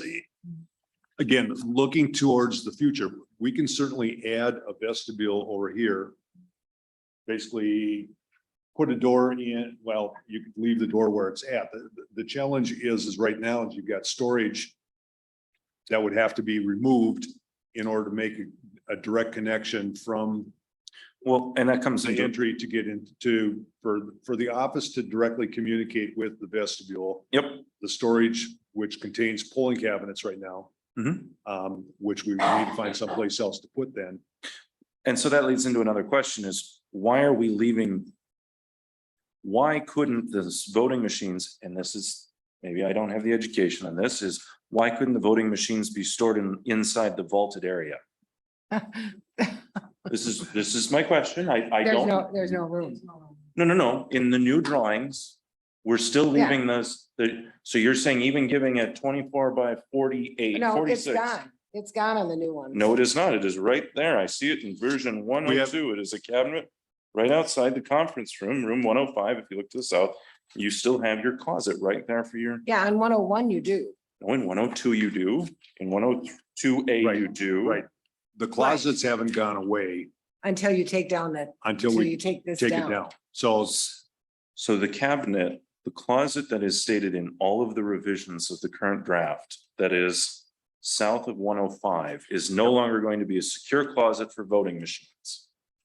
No, it still is. it can still Is it- be a secure cabinet. It's just, we've got more space for storing other stuff to get it out of this room. I guess what I'm trying to say is, if I'm reading this correctly, on versions 102, 102A, and 103, where does the voting machine go? 103, they're not there. It's gone. Right, so option three That's is, why I'm confused. the room is completely gone. Okay, 103, it is 103, gone. They There's, go up here in the storage room that is now the existing vault next to the office that's there. That's where they'll have to go.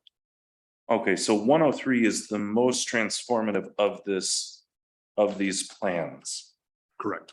where we basically remove the entire section right here. The whole thing comes The up. whole thing goes away. And we just make this area bigger. Yes. Okay.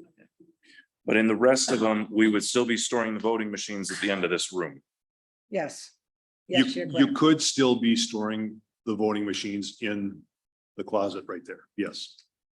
Based on the plan drawn today. Yeah, and the Okay. 101, Yep. 102. Chris had a comment. Sorry, Chris, I ignored you. I apologize. You were going to talk earlier when he was finishing up. Turn your mic on.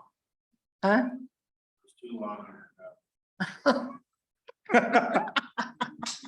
Okay, It'll come back. all right, Lori. I have a couple questions. I don't believe that our voting machines are gonna become any fewer of them, as was stated. And therefore, I question why we would even bother working around those two closets that are there for the amount of money we're gonna be spending, so I think that we could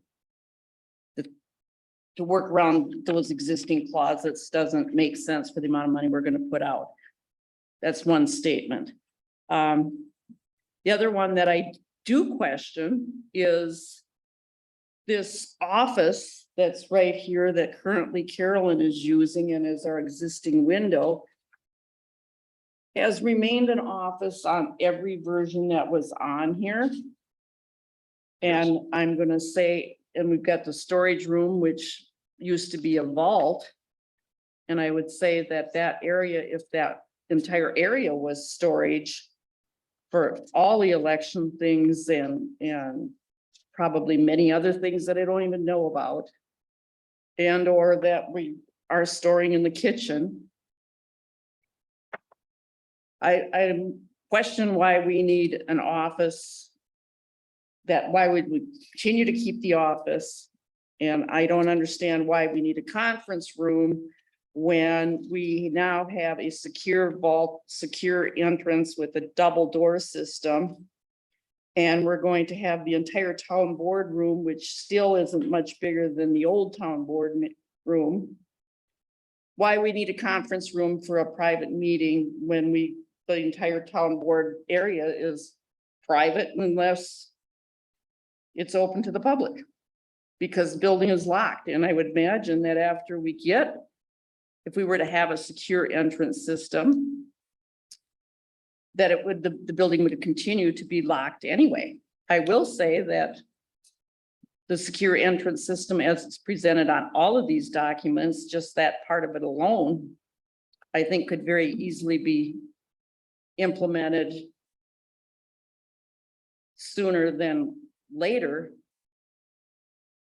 And again, to Justin's point, rip out the closet and figure out what to do with those other voting machines, and then you could have access to that other area. So I know that's a confusing statement, so I have 3 points. Why is the existing office that Carolyn currently uses is continuing to be an office when there's 4 workspaces being proposed in the new section? And I don't see the need for a conference room. I do see the need for increasing the town board room as we're sitting in right now. And I do support the basic entrance as you proposed, and I can see where there can be some other improvements that throughout discussion on that to have a better traffic flow. Okay. And I do question, I want the clerk's office to have plenty of natural light, but having great big windows in this area that we have level 3 bulletproof glass on the other wall to put great big windows on the west one. So if maybe you need windows and they need to be up at the roof line, so there's not a direct one. I don't know what the clerk's need would be for being able to see out, but I think that there should be discussion regarding the windows in that office before it was to go forward. So I see some hiccups in your plan as it's laid here for functionality and traffic flow. And again, I don't support working around all the other old stuff yet, and then trying to make it into something else. at Okay, this so point. I just wanted to insert one thing. There is bulletproof plexiglass that you can insert into these windows that are existing right now. That if you're gonna use those stained windows out on the building, if you're transferring them over, you can put those inserts right in them. So we You can we use- could reuse our existing You can windows in a reuse your different existing windows and put this configuration and bulletproof. and upgrade the And glass. I That's fine. wrote, and I wrote down the name of it because other towns are also looking at this issue who have these vestibules that are not bulletproof glass. And instead of investing in the bulletproof glass remake, they're investing in these bulletproof plexiglass that So that's. Corning or someone is making So them. that's a good discussion. So if the question were to come up, you just put all these nice new windows in, now you're gonna Right. rip them out, throw them out. That really isn't gonna happen because they're Right. gonna be reconfigured and re. You and you reused. meant to reuse the existing windows if we were doing this, so. right? I mean, I'm gonna ask you that. Yep. So. Yeah, so, Yeah. you know, the current plan shows reusing the existing window that just got replaced 2 years ago. Yep. We can reglaze that with bullet resistant glass. And then the new window, so we're basically showing a second window that matches all of these. Well, and Bruce, you'd have to remove, really for a lot, from a logical standpoint, you would want to remove that large window there in order to put a doorway in that area without, and you may have to remove that window anyway in order to accommodate relocation of that west door. So, Mm-mm. So The window- Only if we're not expanding right. the building That was footprint. my point. Right, Okay. yeah. If that becomes a secure vestibule, then the glazing in that window would have to be replaced. So as I'm looking at this, the other thing that was, I was thinking of it, but I wasn't articulating it is, one of the things that I know has been a distraction, is the server room. And I know that we had discussed about getting rid of the floating boxes that make a lot of noise over our heads. I don't see a place where these things would move to for the technology. Oh, that was my other. Well, I thought. think that's something that we need to talk to our technology, Tim Whiteside, about that. Mhm. I think that's part of the process. If you decide to go forward, how would that work? Well, I know, but we don't even have a room here that would be designed to handle an office. I assume you'd have to have at least something in a vault, something in the conference room, something to reach all these new offices. And I don't know if you'd need anything in the entryway. But one of the things is, right now, based on the way everything's laid out, is because there's no place for it. So we've just got boxes mounted all over the walls. Now, you can talk to Sunnylink if you want, but I will tell you, I mean, I've built entire office buildings for technology. Was my old job. I did infrastructure management. And you had to have basically a room where things were not accessible, or if they were accessible, it was under lock and key and, you know, for good reason. And if it was large enough, it had to have its own independent HVAC system. Right. And then the other question is, do we have at this floor space size, do we have any safety concerns for fire? Do we have to have any fire suppression? Is that a state mandate? How does this change? Right? There's a lot of things that go into thinking about doing something this size. So those are, you know, kind of things where I would need to understand it, but Well, this is just a preliminary thing to you. Obviously, this is not a full set plan or anything. no, but And if you're gonna put together a list of what you'd want to be looked at, that's something we could do, because if, well, for when, instance, let's take 103. If you decide to go down the track of 103, you have room in 103 with that existing office that's now Carolyn's and the vault next door to do some of that secure storage. Remember, this security that you're talking about in IT is the same security that has to exist for your voting equipment. absolutely. So I'm saying those are things that can be addressed if the board decides to go forward. We make a list of what we need rather than, I mean, here, this is just preliminary. I'm trying to get this all in front of you so you can think about it. We're not making any decisions tonight. Right. We're just thinking about it. But the biggest issue that I see on this plan, on all of them, is that it attends to the problems that we're having on security. And you can put in a vestibule of some kind here, but you lose that storage for that voting machines. Those voting machines cannot be up in that shed, and there's really nowhere else here to build out because you lose the whole space here for elections. And I'm here a couple of days a week, not the full days, but a couple of days a week, and I see them walking to the front door to answer it. And even if you had an intercom, anybody can say anything they want. And once they're inside, that's what you're dealing with. I've not had any disagreement that the security here is lax. I've been one of the Okay. people who've tried to help make it better. Yeah. I'm not in any disagreement with that. All I'm saying is I want to understand what the thought was that was done to create the designs. And I think that's a bigger discussion that we have to have. I don't want to take a ton of time with it tonight. Okay. But I think it would be helpful maybe if we can have Bruce come back to our next meeting or maybe to the work session. And we can talk about this and bring forward our concerns after we've had a chance to look at this a little bit more. Sure. And I encourage everyone on this board to ask Terry for a tour.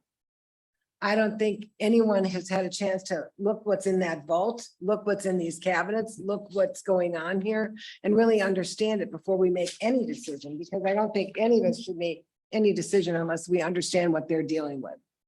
So how about if we bring this back in another month or so? Are you okay with that, Bruce? Absolutely. Would Yep. you also give us an idea, just a ballpark? That if we did nothing and we have to build, say, a new town hall to accommodate the spaces that we would need. Mhm. In this day and age, are we looking at 3 million, 5 million? What would it take? I'm not gonna, based on current construction climate, I am not gonna even hazard a guess. Oh, really? Without having a square, without having some type of square foot in mind. Okay, So if Construction costs are so volatile right now, there's, and I will say to the board that the build out that the town of Hudson is doing on both ends of their building, along with other things, but just the build out came in at about 700,000 for those two build outs. Just so you Is kind of that have a with new range. windows? Yeah, they have brand new windows, brand new siding, brand new roof, brand new doors, brand new everything. And now I hear they're getting brand new windows on the old part. Oh, yeah, that was in the original bid. right, that was the original was. Their windows were like ours. They were rotting right through. They had to Right. replace them. They were so rotted, some of them wouldn't open. So how about if we have them come back at a work session, and we have a chance to look at this? Is that okay with everyone?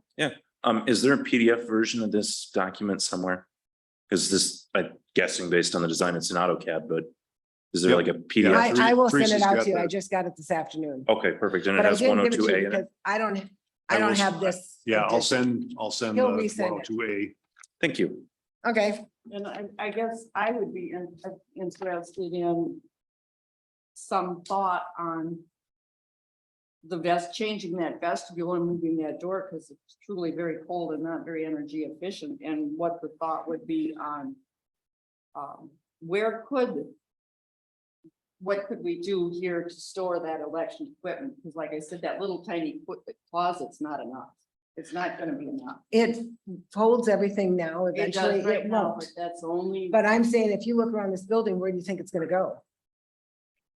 You have to take room from this room in order to accommodate that, and right now they're at the max minimum that they can do elections at. They can't get any smaller. No, and I don't think anyone wants them to get smaller. I think.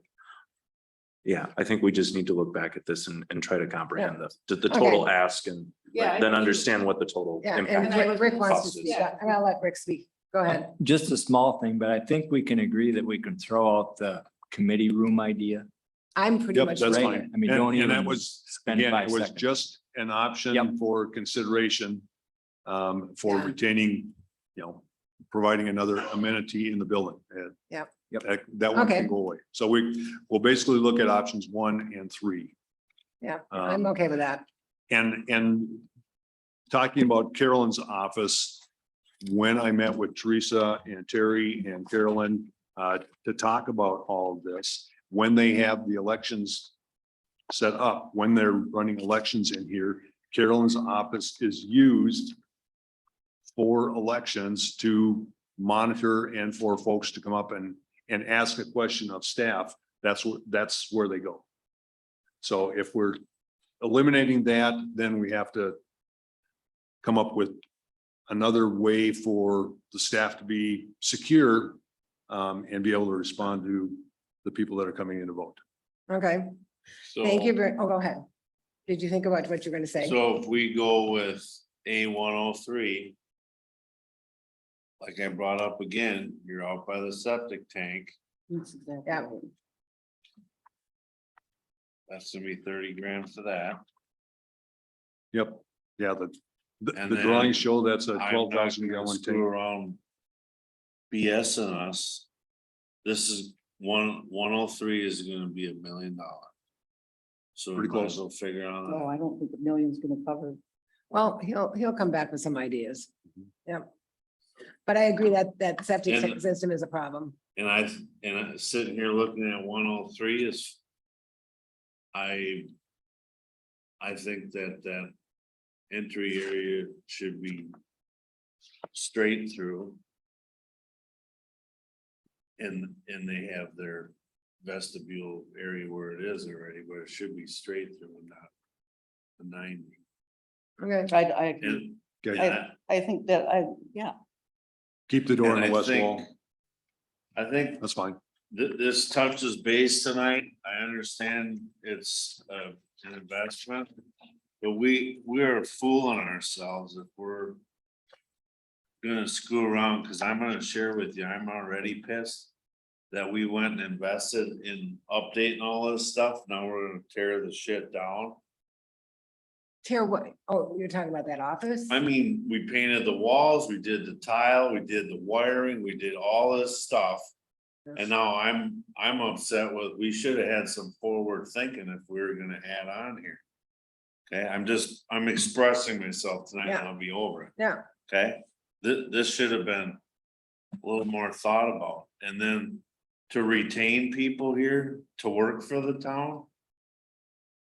We gotta do something right. Okay, so it's a lot to think about. So let us have some time. Right. Okay, thank you so much for all the work. My pleasure. Thank you. We'll let you know. Can we let these guys go? Everyone okay with that? Yes, thank you. Thank you. On here is approval of ARPA funding projects. If you remember, advanced systems integration was our AV project. And if you remember, a year ago, we determined at that time that the half monies that we had to put down on that project, we were paying with ARPA funds. Because of the way ARPA is set up, if we want to pay this bill that they presented to us now for their second half, now that they fixed things, that would be, their balance from the original contract was $20,733.83. And then they charge us for our year maintenance of $35,2475. The maintenance part won't come off of ARPA funds, but if you wish to spend 20,000 of the ARPA funds to pay for this, like you did the first half, that's why this is on the agenda, to allow you to do so. ARPA requires that a motion has to be made every time you're spending ARPA funds. You've kind of lost me as you were moving back and forth here. Okay, so let me back up. Good. Back in September, last year, you paid for the first half of the AV project with ARPA funds. The what project? AV, this. Oh, audio video, got it. Okay. So now you've got the bill. The check was in the stack. The check included not only the second half, but the maintenance part of it. I'm saying if you want to pay the $20,733.83 from ARPA funds, we would make the motion tonight. We're paying the check. This is just to say that we're going to use ARPA funds to pay for the project. Or you can just pay for it out of the general fund. So when we gave the assumptions of total cost to the ARPA committee, just so I make sure I'm Yeah, keeping everyone tied out, we made the assumption that this other payment would also come out of that fund. that might have been your assumption, but it's up to the board to determine that. No, but when we gave them the number of 411, whatever it was, the number we gave the committee, Oh, the 416,000? yeah, Okay, we had also said, and X was taken out for the AV. yes, And we included this second payment in that X that we Yes. stated. yes. Okay, but the board hasn't made that, the board actually has to make the decision. Yeah, it was included Okay. as an assumption. And I thought the audio video, $40,000 was coming out of all the ARPA, they weren't called ARPA fund. What were the funds? The COVID money? No. No, that this was long always gone. ARPA. It always was That ARPA was with the ARPA. intent that it was gonna come out of the 400 plus. Yeah. Yep. All right. Yep, I wanted to make sure that I had my yep. money. So in I'll the- make this motion. You can vote it up or down. If you want to vote it to use ARPA funds, fine. If you want to vote it out of the, you vote it down, then we'll use it out of the general fund. So I'm going to make a motion to approve the second half of our balance on the original contract with Advanced Systems Integration for our AV project of $20,733.83 to be used to pay it with ARPA funding. Is there a second? Second, Any other discussion? All those in favor say aye. Aye. Opposed? Aye. Motion carried. So that will go, we'll use the ARPA funds to pay for the rest of it, and the care contract, which she will call them tomorrow on, will cover us for the next year. Terry, could you please make a note that I voted against this motion? Okay, on to, you all received the resignation of our chief, Charles Barrett. And Zach Spates has been named interim chief by the fire department. We need to add him to the credit card and take off Charles's name. We have to have board approval for that, so he's waiting for this approval. You want to go ahead? I make a motion to remove Charles Barrett from the credit card of the town of St. Joseph.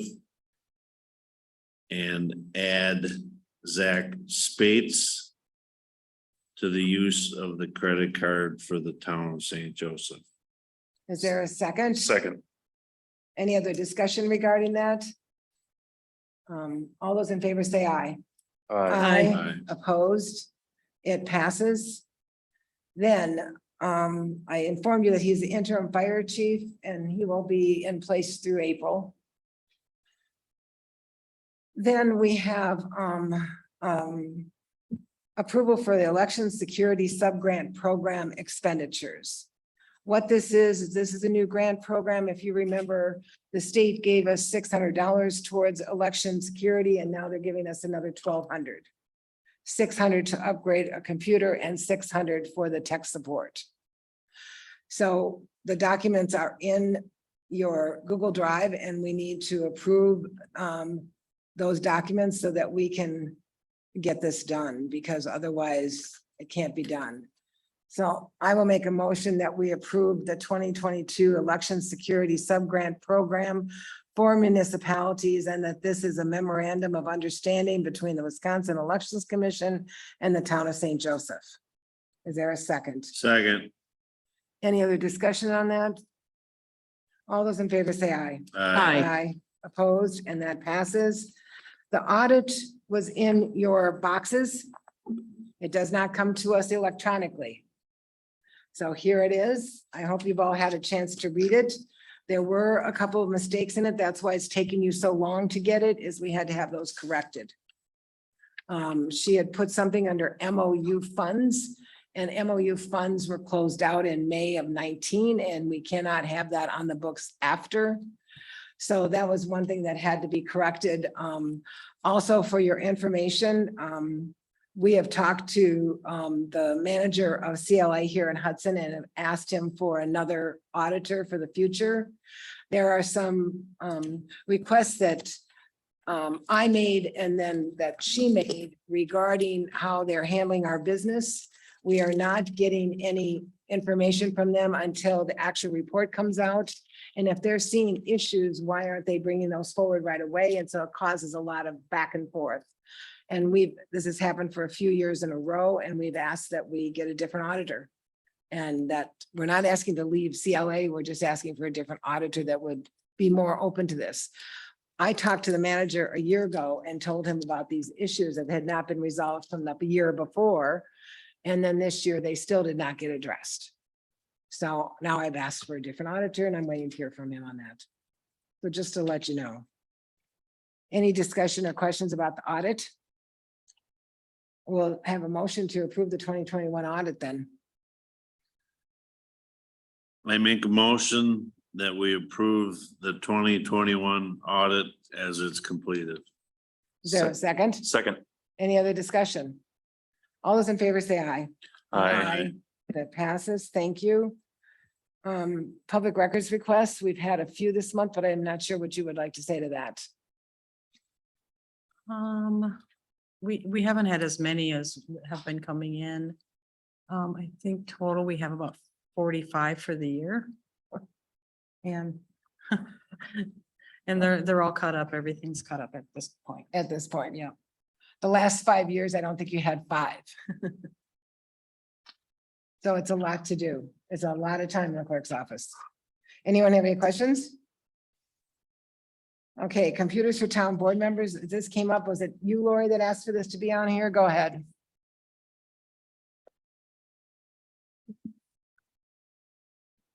I came to ask for this and I have supported town-owned computers for the board members for many, many years prior, even to my being on the board. And that the computer would then go from board member to board member. I believe that there's certain security in having town information on private computers. I realize you can never eliminate that 100%. But in this case, the information that is occurred on a computer, if they were town owned, of course, would be under the supervision of the town, and it would remain with the town as board members changed. My circumstance and why I happen to bring this up is my computer and perhaps my software is too old for being on this particular, being on our internet while I'm logged in here at the town hall is what came up. And I stand the chance that my computer's going to crash while I'm here. Plus, Sunnylink had to do something with my computer in order for me to even be able to get onto our secure internet here. So that's why I thought that perhaps it was worth a discussion again to have it.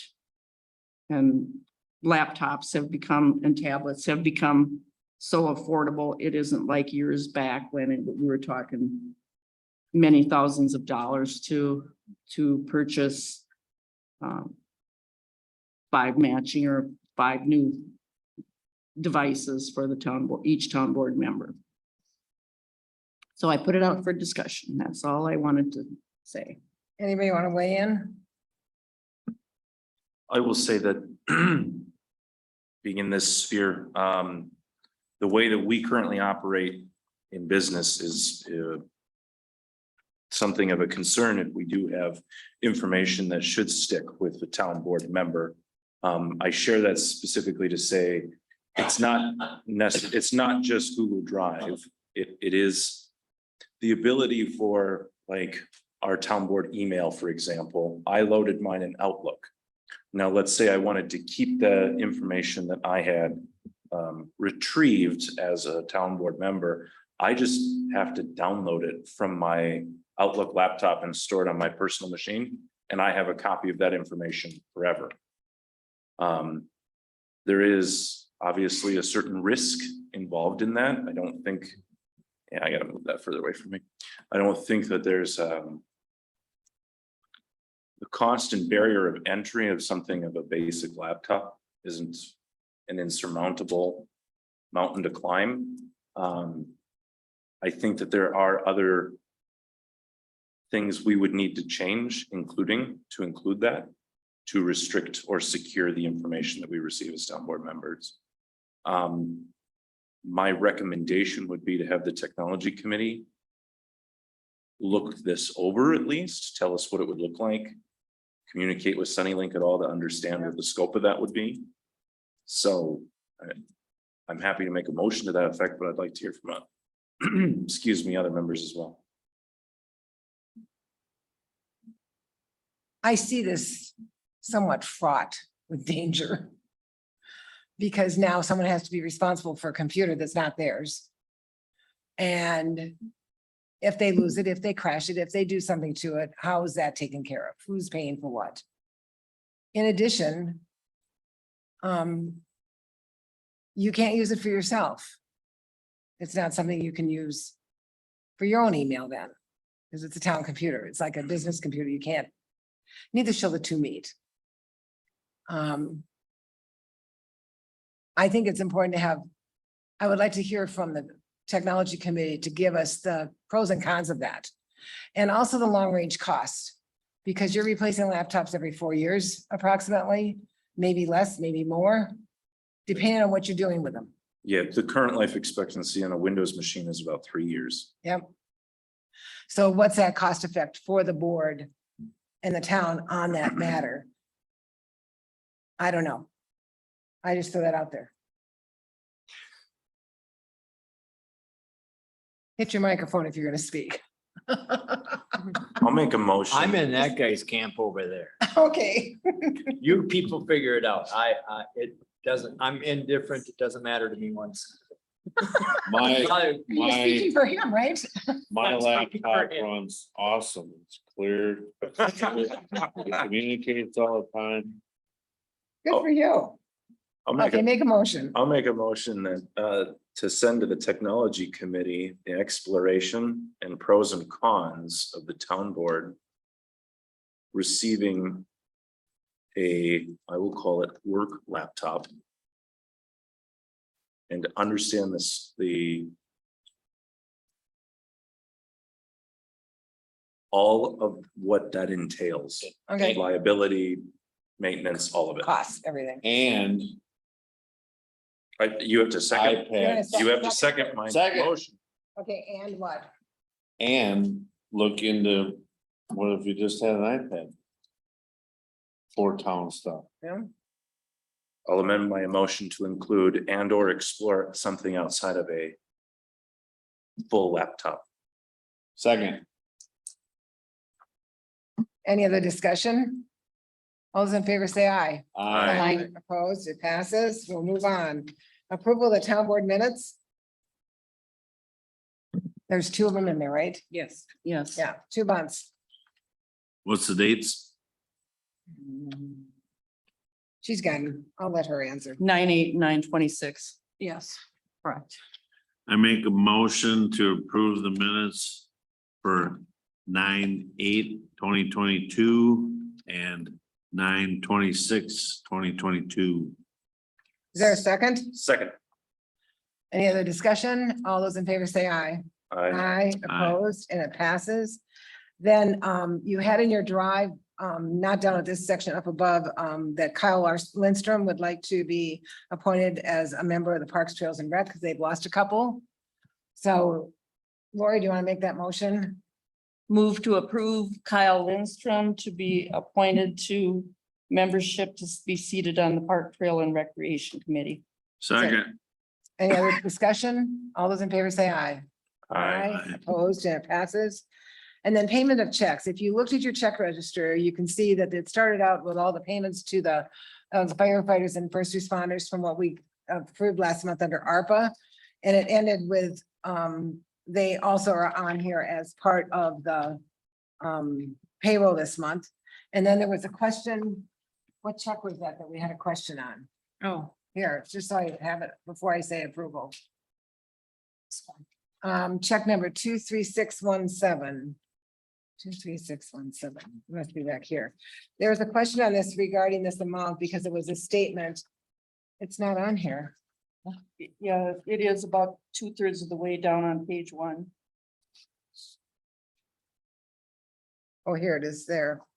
So we're gonna have her check on that. I'm going to approve it with the caveat that if it is incorrect, she will void it. So I will make a motion to approve all checks from 23548 to 23649, including 23617, which the clerk will check on as to whether that is the correct amount. And if not, she will void it and issue the correct amount. second for discussion. Go ahead. The Farner check is going to get changed or do you? So who's in? The Farner, Oh, thank you. Well, that was a previous motion, so that I will amend my motion to make sure that we change the Farner check. I will second. Anything else? Thanks for bringing that up. I have All one the- This is question. already signed by the three of us, so it's got to go back there. Go ahead. I'm looking at the disregard. Oh, okay. I'm looking at the last line item for the balance or the funds transfer. Yes, And I was just trying to understand the transaction, but I think I figured it out. yeah.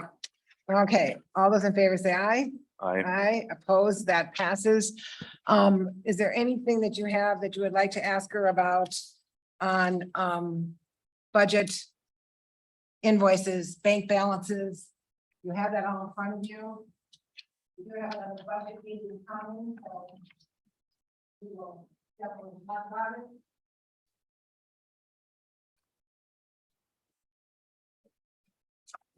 Nothing?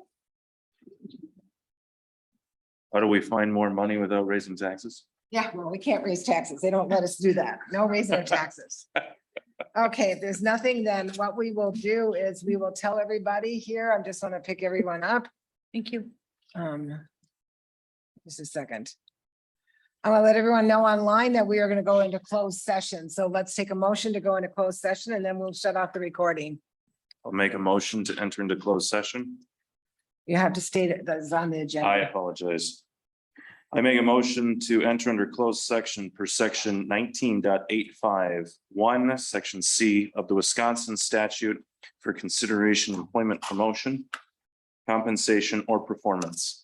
Is there a second roll call vote? Rick Colbeth, yeah. Teresa Johnson, Yes. Lori DeRocher. Yes. Chris Marshall, Yes. Justin Cruz. Yep. Motion carries. We are going to end the meeting. Thank you everyone for being here. Have a good night. Good night.